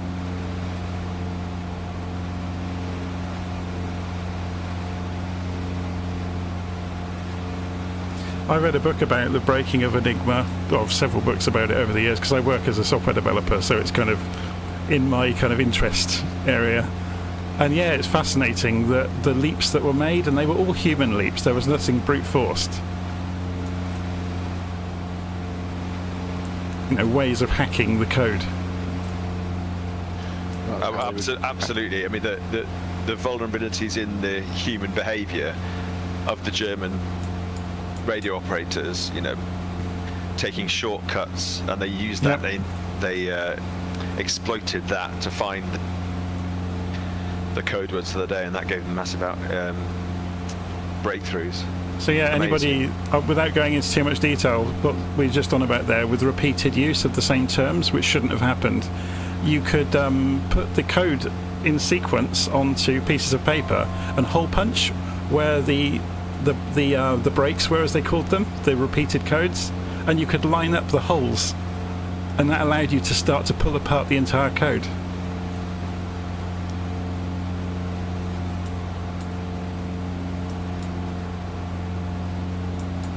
Nowadays, they just ask ChatGPT. They would. We've been looking at that at work. People think it's going to be this wonder thing, but it really isn't. The problem it has, so you might have heard the term hallucinations used in terms of AI. It often gets things very, very wrong. It makes things up, doesn't it? Yeah. Well, no, it doesn't understand the nuances about what is related to what. And it also has no awareness, obviously no awareness, but where its data is very limited, it still attempts to produce a result that looks right. That looks right. I'm a secondary school teacher, and I was talking to kids about it and saying, sounds amazing, but if you're careful, if you type in a direction, certainly where I live, so I don't know whether it would work in London, but absolutely tragic. Yeah. Attempts to give you walking directions within the town, and completely way off. We were looking at it at work because I tried to use it for the virtual airline to make some new scheduled routes up, and I said, give me the 20 most high traffic airfields in Europe, for example, and it did it. And then I thought, I wonder if this could give me all the data I need. So I said, give me the 20 airports and the latitudes and the city they're in and the name of the airfield. And it did it, but it didn't understand that the latitudes, the codes, the airfield names and everything had to relate to each other in a single row per record. So it got them all, but they were all jumbled up. Maybe it's just thick. And that's where people go wrong. I tried to explain this to my slightly older parents the other day, and it's kind of like, it's like a child. It doesn't understand context. No, not at all. So it's not very good with facts and rubbish with directions. I think I've married one. I don't think she heard that. Did you know Do you not just think it's a matter of time, Jonathan? I'm a secondary school teacher as well, and I know the education sector is quite concerned about all this AI. In fact, so much so, I think the head teachers unions are getting together with some IT specialists to look at it. They're so concerned about the potential for cheating and all that type of thing in the future. There's already systems out there. We've been looking at them at work. You can detect if AI was used to generate content. So it's apparently the patterns it uses to build things can be checked for. So you can see if something looks like a robot did it. So there'll be no problem with plagiarism. Well, you say that. There was a story I heard, it's probably an American one, where they were saying that a whole class got none of their finals marked because as far as they were concerned, they'd all been auto-generated. Yep, sounds about right. Did it miss all the crossings on the pictures? Well, I think it's gone to like tribunal or something because they're swearing blindly they weren't copied. They were all original works. Read into that what you will. But then yes, they would say that. What will university professors do if they can't write essays for people?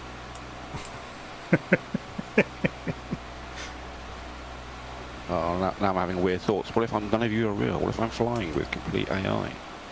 Mm-hmm. Yes, are you the only person who's actually here, really? Yeah, oh no. As an AI language model, I can't comment on that. Turn left, that's all I can say. So if anybody hasn't watched Westworld yet, you need to go watch it, because it's all about this kind of thing, where, you know, where an AI gets out of hand.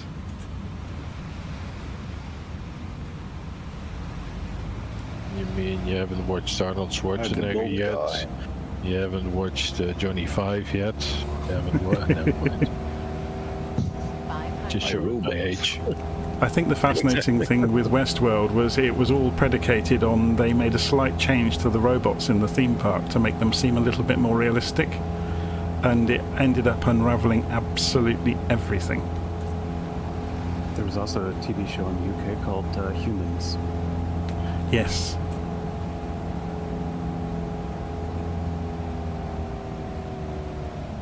He's ready.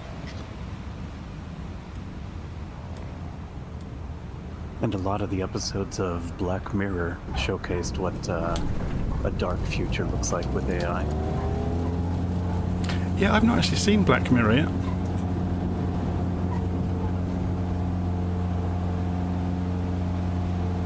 Hey, it's almost doors now. It turns out like the Matrix, I'll be happy. I can't do that, Dave. So yeah, that's a really good one. This is what happens when you teach a computer to lie. Well, it wasn't that Hal lied. He had a separate set of aims that the crew weren't aware of. He was a little confused. No, he wasn't at all. Yes, that's true. He was very clear what he had to do. Yeah, he just didn't tell the crew. They were an inconvenience.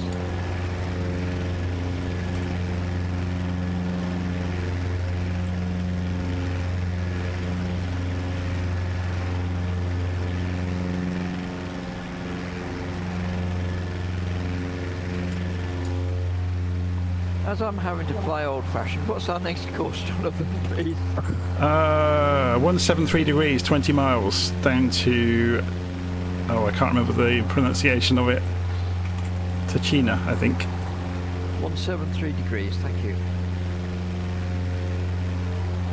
How's that PDF reader into Flight Sim add-on coming along, Jonathan? It's not. Because I can alt-tab.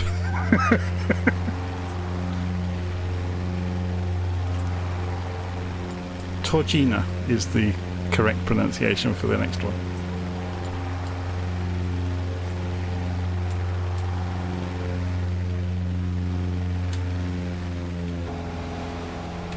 Georgina it is.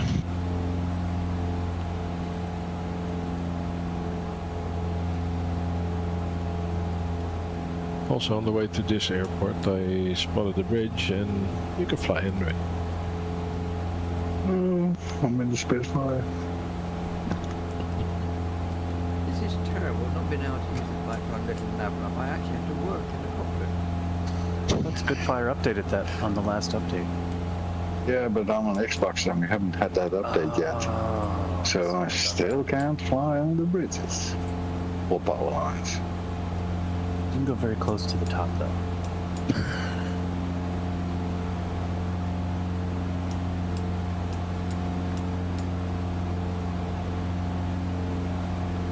So if anybody sees some bridges. Do you have the Corsair on? Seen a couple already.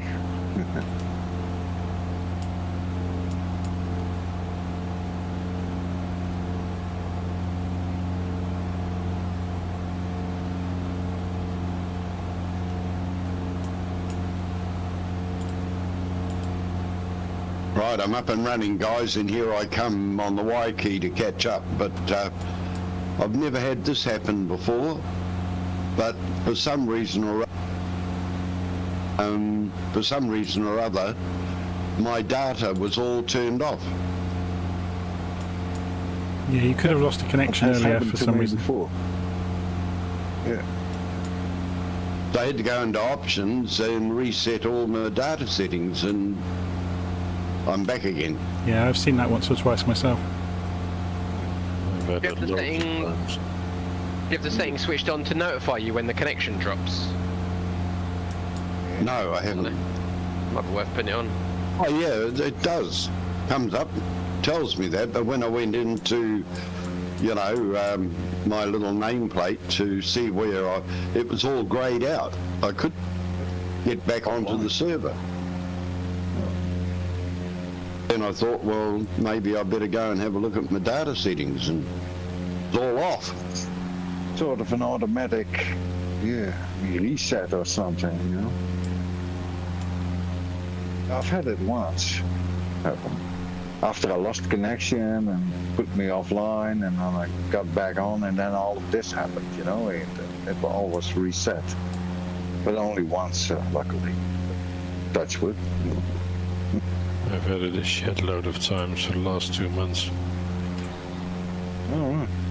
I'll put it down to the bloody crappy weather we're having.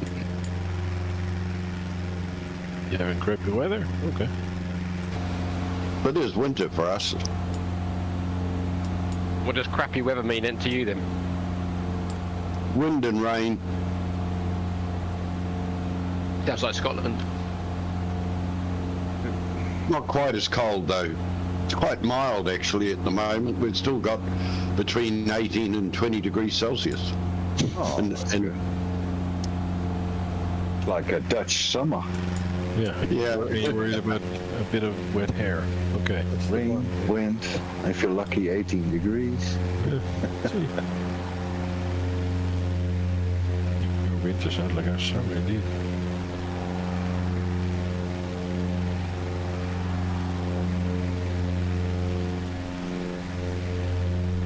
But on the other hand, I did order myself a mobile airco machine. Just in case. Yeah. Or just because you want my gaming room isn't that big. Exactly, because you wanted to game the roof. And it'll be 40 degrees or so, and it's, yeah. Have you got a kantoorraam? Ja, a normal window. Ik heb een plank erin gemaakt en het zat erin. En de slang. Oh, okay, yeah, good. Yeah. Yeah, I've actually got a fabric one. So I opened the window about, what is it, 10 centimeters or something. And I put the funnel through the fabric zipper. Yeah, I wanted to get the velocity flight stick and the foot pedals, you know. the Echo 1. I think I should actually have mine maybe refilled or rechecked. I think it's getting old now. I bought it off a colleague of mine. He was in a chalet. But he says as soon as I turn it off, it's like 5 minutes and it's warm again. So it doesn't work in a wooden chalet. You have to get the water out of it, something like that. No, there's refrigerant in there somewhere. Yeah, I've already cleaned the filters every year. Popped the cork on the back to at least a rubber stop to get the water out there. So yeah.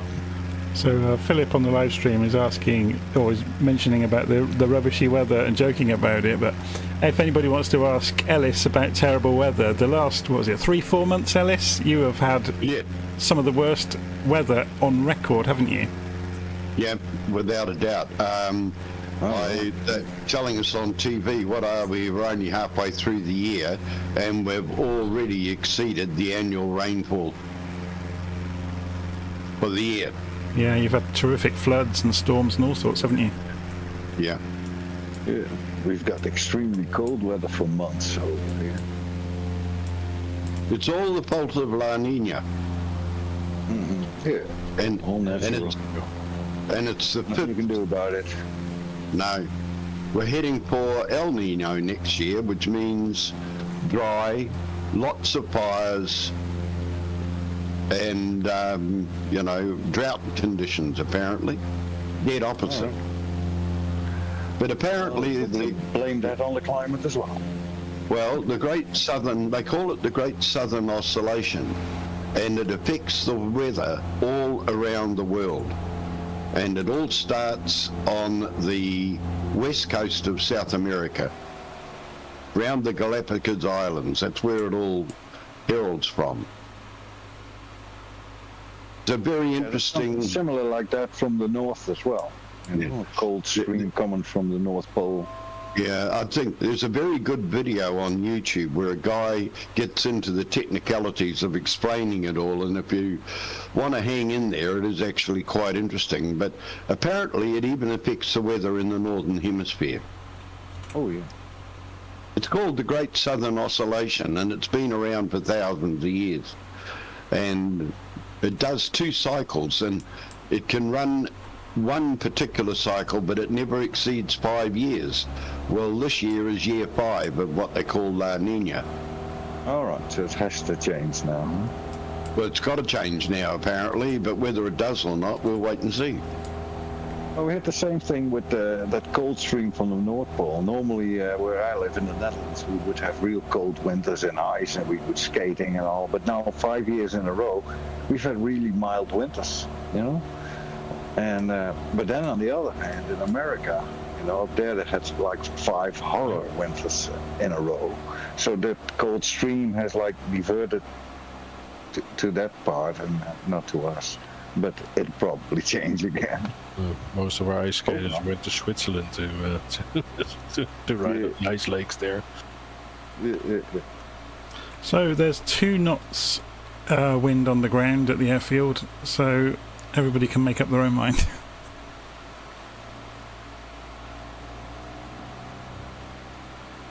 You mean to say we're going to have some head-on collisions? I'm watching one about to happen. Very exciting. Yeah, it looks like a destruction derby at the airfield, to be honest.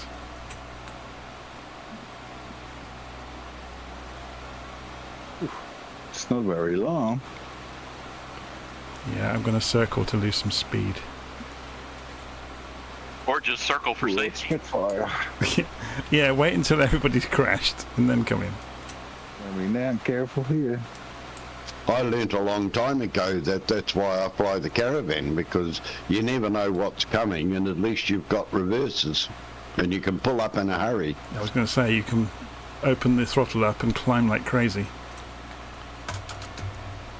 Yeah, you get that as well. That's the challenge. It's part of it.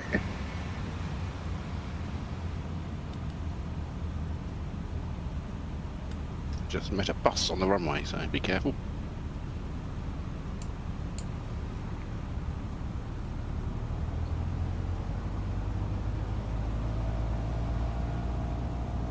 500. Come on, brake. Somebody's braking, all right. Yes, someone just went nose first into the... The pattern is full.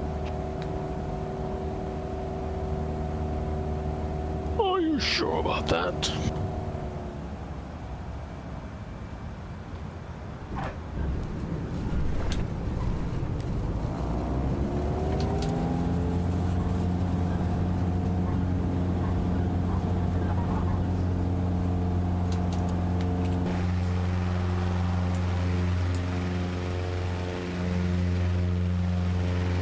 Well, one thing, I shut right down, turned the computer off, rebooted, loaded everything up again, and now I'm all nice and stable. Should have done it in the first place.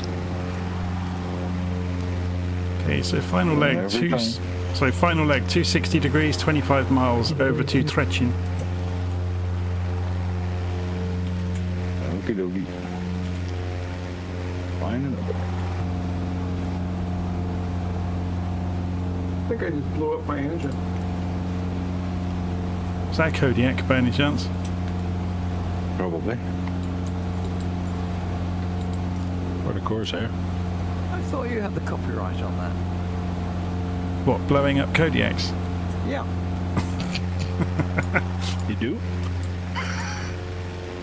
Can you imagine if this was simulated properly, there would be Kodiak engines all over the world. Well, at least parts will come cheap. Shit.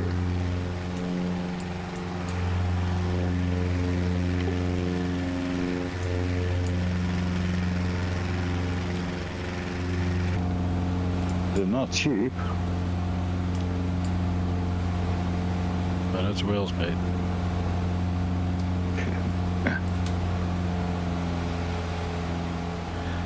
Yeah, I remember when they improved the realism of the Kodiak in Flight Simulator. I was reading a forum and a real Kodiak owner was weighing in on the damage you can do with what they had simulated, and he said, yeah, basically that's a new engine. You know, if you follow the sequence that blows it. What engine has the Kodiak got? It's a turboprop, isn't it? Yeah, it is. So it's a gas turbine with an expensive gearbox and an expensive propeller on the front. Oh yeah. It's the PT6, I think. Yeah. Yeah, it's a PT6. Well, there's a lot of aircraft use that engine. Do they have the same trouble? No, it's not trouble. It's people not knowing how to operate it correctly. Turning them into coffee tables. Essentially. Anchors. Yeah, the thing is you can have damage off and all, but you still can blow up that engine in a Kodiak. Yep. It's all about fuel introduction. Then you have to go back to the main screen and start all over. You can do the same, almost the same thing, which I've done by accident once in the F-18 in DCS. If you introduce the fuel before you've ignited the engine properly and started it, the engine backfires and blows you backwards across the taxiway. Actually, no, it blows you forwards. That was it, sorry. It blows you forwards. So if you've got, you know, fuel sat in the combustion chambers as it ignites, it blows you across the taxiway, basically. You're a rocket.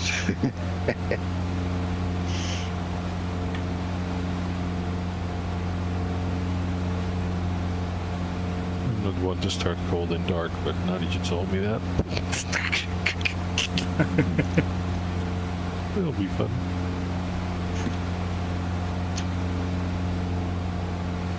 It's almost as fun as an IL-2, if you'd say in a public server. Control-E for extra engine boost. But some of the newbies didn't know that Control-E was eject. You'd see a message on the top left pop up that person ejected, and the next one, and the next one. Usually in a 32 to 47, 64 player server, you'd have around I think 3 to 5 people ejected. It was funny as hell.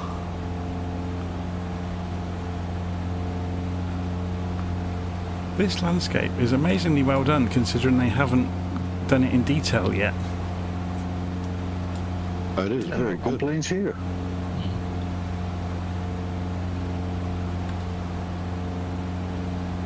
All the steps in the fields, it's amazing.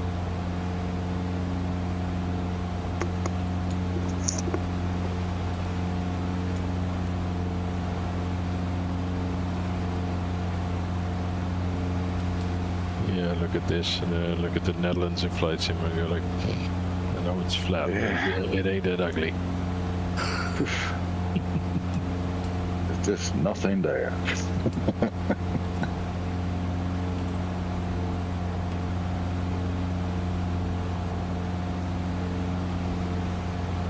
But it's home. Yeah. Home is where the heart is, isn't it?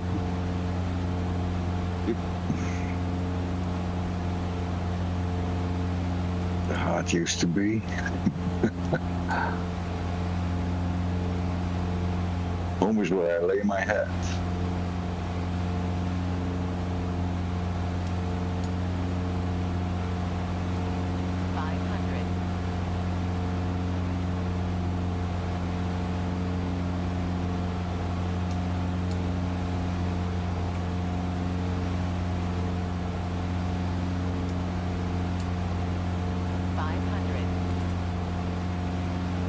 We have the simulator, so the world is ours then.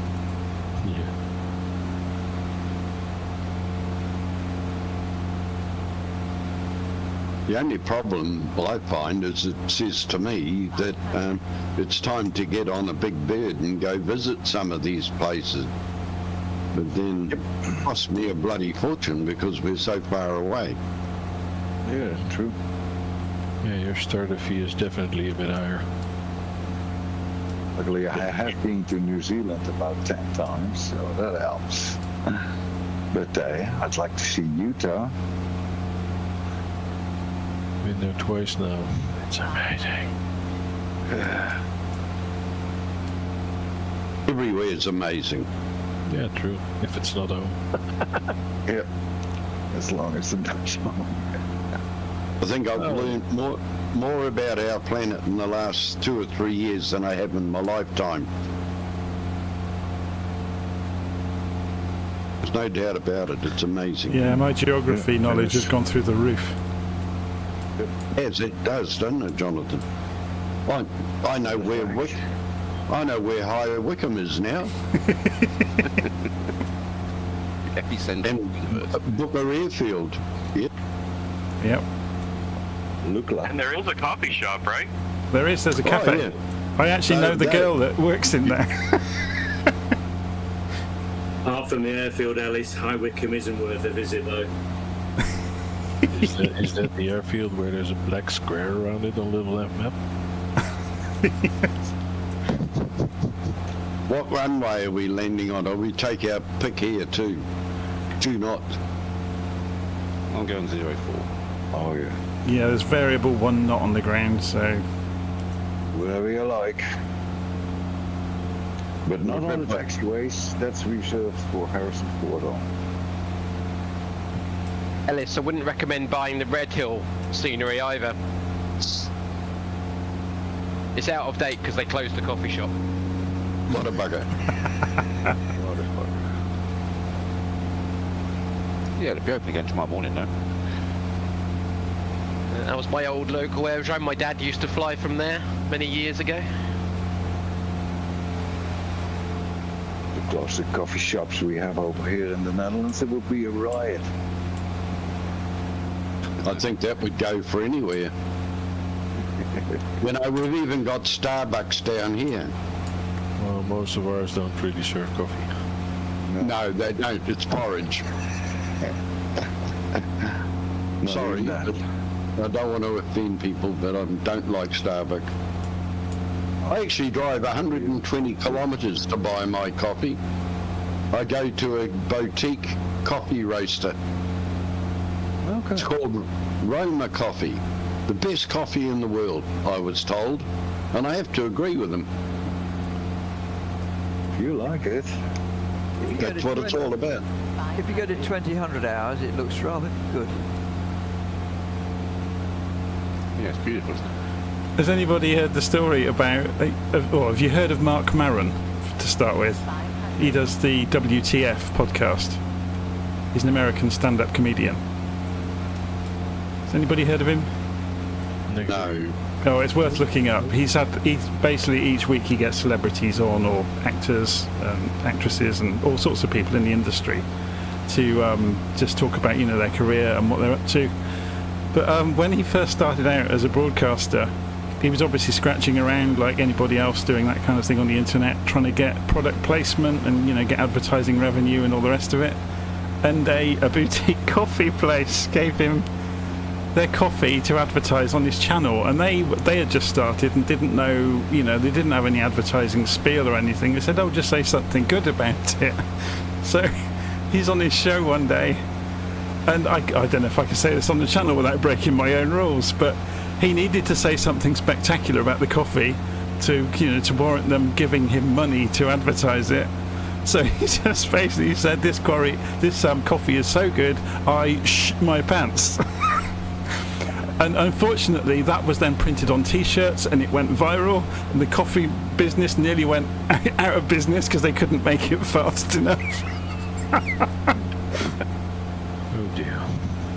So then unintentionally, their advertising slogan for the first year, basically, of their existence was, "So good it will make you sh your pants."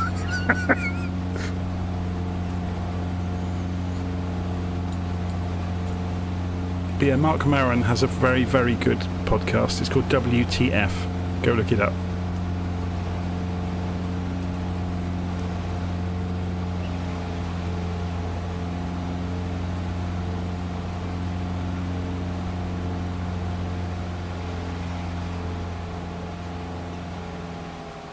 Right, I'm determined to do one. Bruce is here.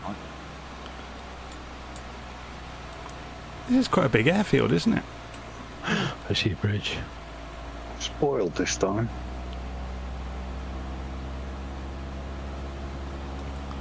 I see two There's bridges. a bridge.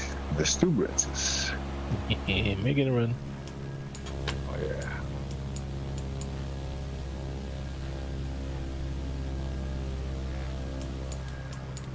Those are possible. Just.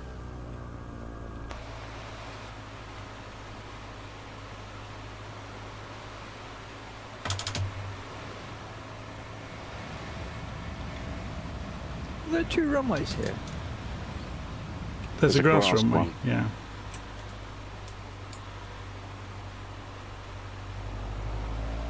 You see, asphalt 22.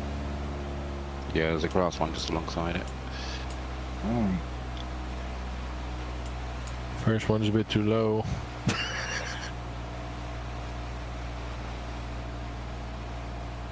500.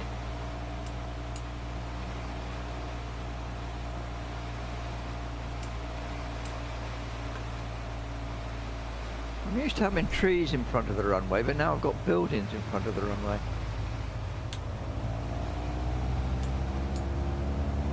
Well, it just mixes it up, really.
I've just got my drone camera up watching the carnage. Screenshots.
Okay, so I think that's it for this evening. I'll just have a look at the map to see who's left to come in. Me. Me.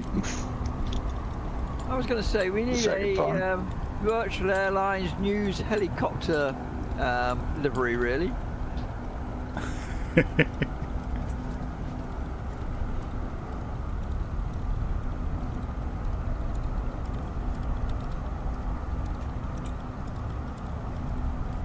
Well, it was very good. Thanks all.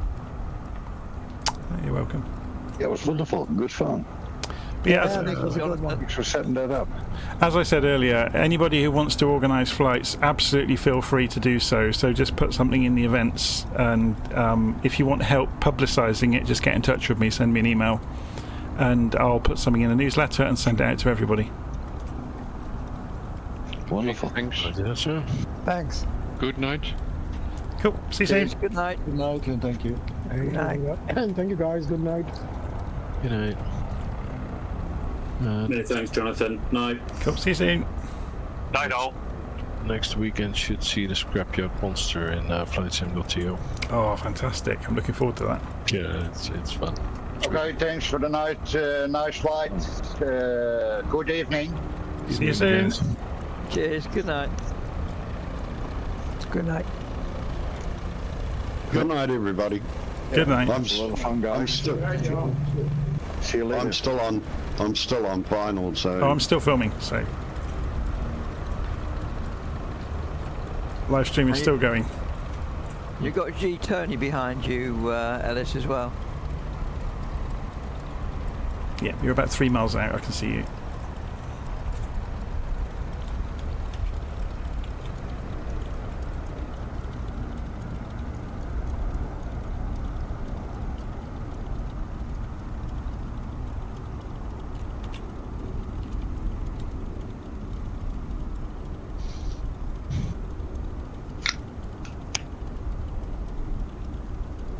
Cheers. Jonathan, you know how we wait till everybody's home? Yes. The first one I did, the one in the Caribbean, everybody had just about gone, and I spotted that there appeared to be somebody on a track really slowly you know, coming along. So I waited, and about an hour after everybody had come, a helicopter landed. Oh my word.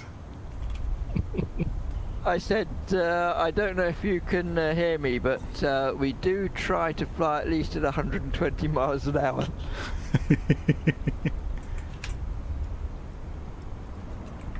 But I thought I'll wait, because it does look as if they're flying the track, and I thought it could be nothing more disheartening than to arrive and that there's nobody there.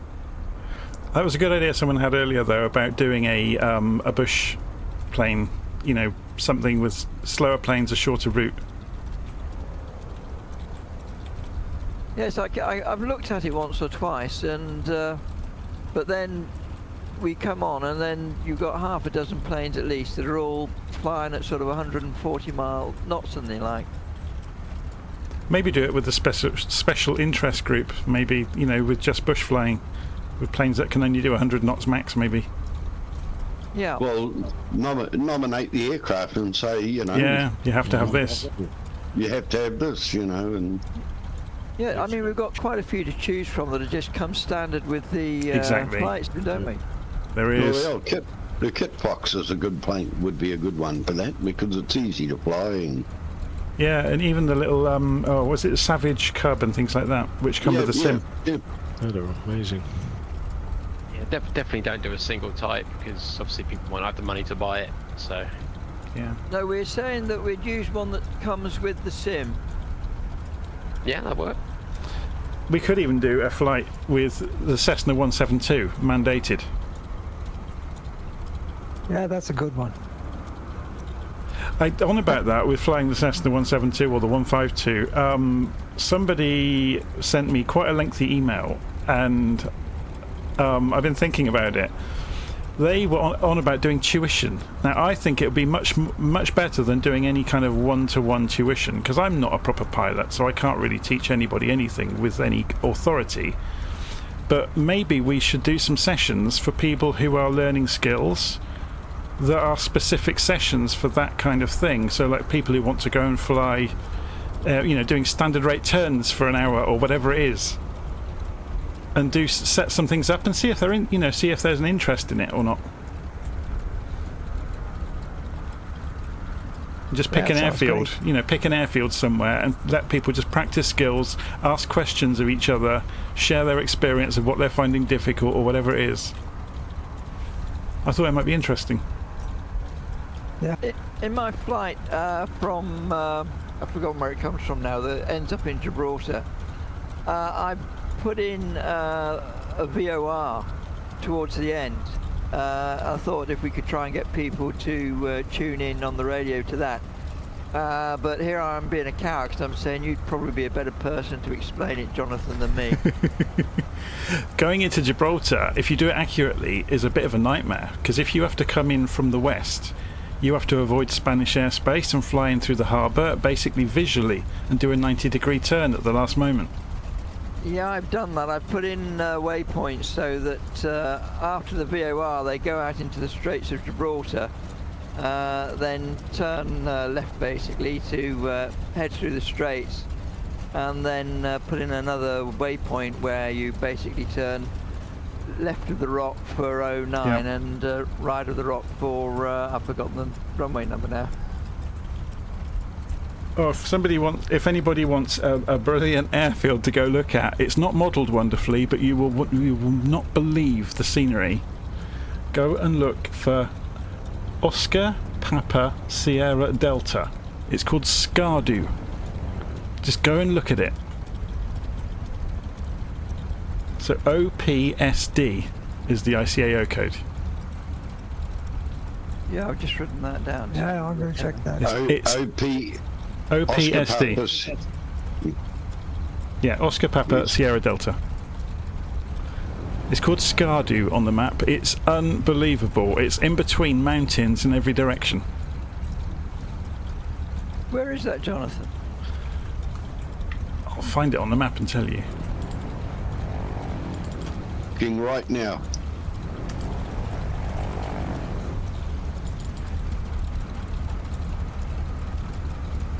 So it's between it's north of Kashmir, northeast of Islamabad. So it's up in the mountains.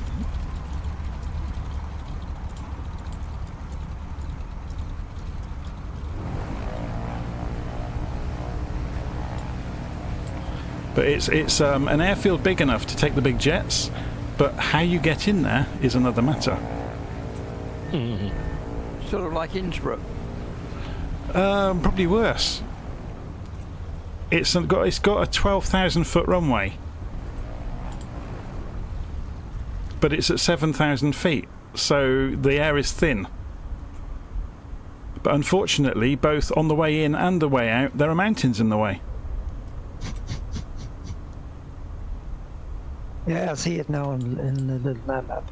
Yeah, it looks like challenging, doesn't it?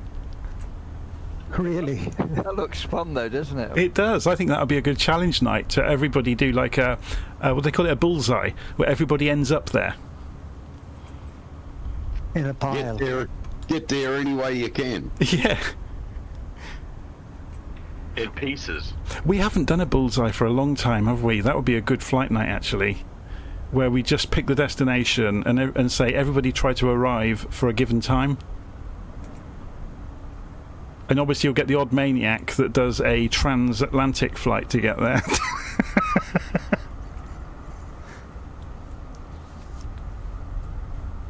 For those that want a short flight, there's Oscar Papa Charlie Lima, not too far exactly. away. Or Oscar Papa Golf Tango. Yep. But it's just airfields close to.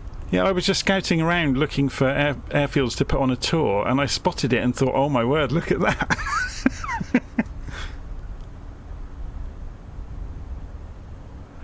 Anyway, I'm going to call it a night. Have a great week, everybody. Yep, and you. All right, thanks. Take care. Thanks, everyone. Good night. Good night. Thanks for Thanks, Keno. Thank you, Jonathan. See you next week. See you tomorrow.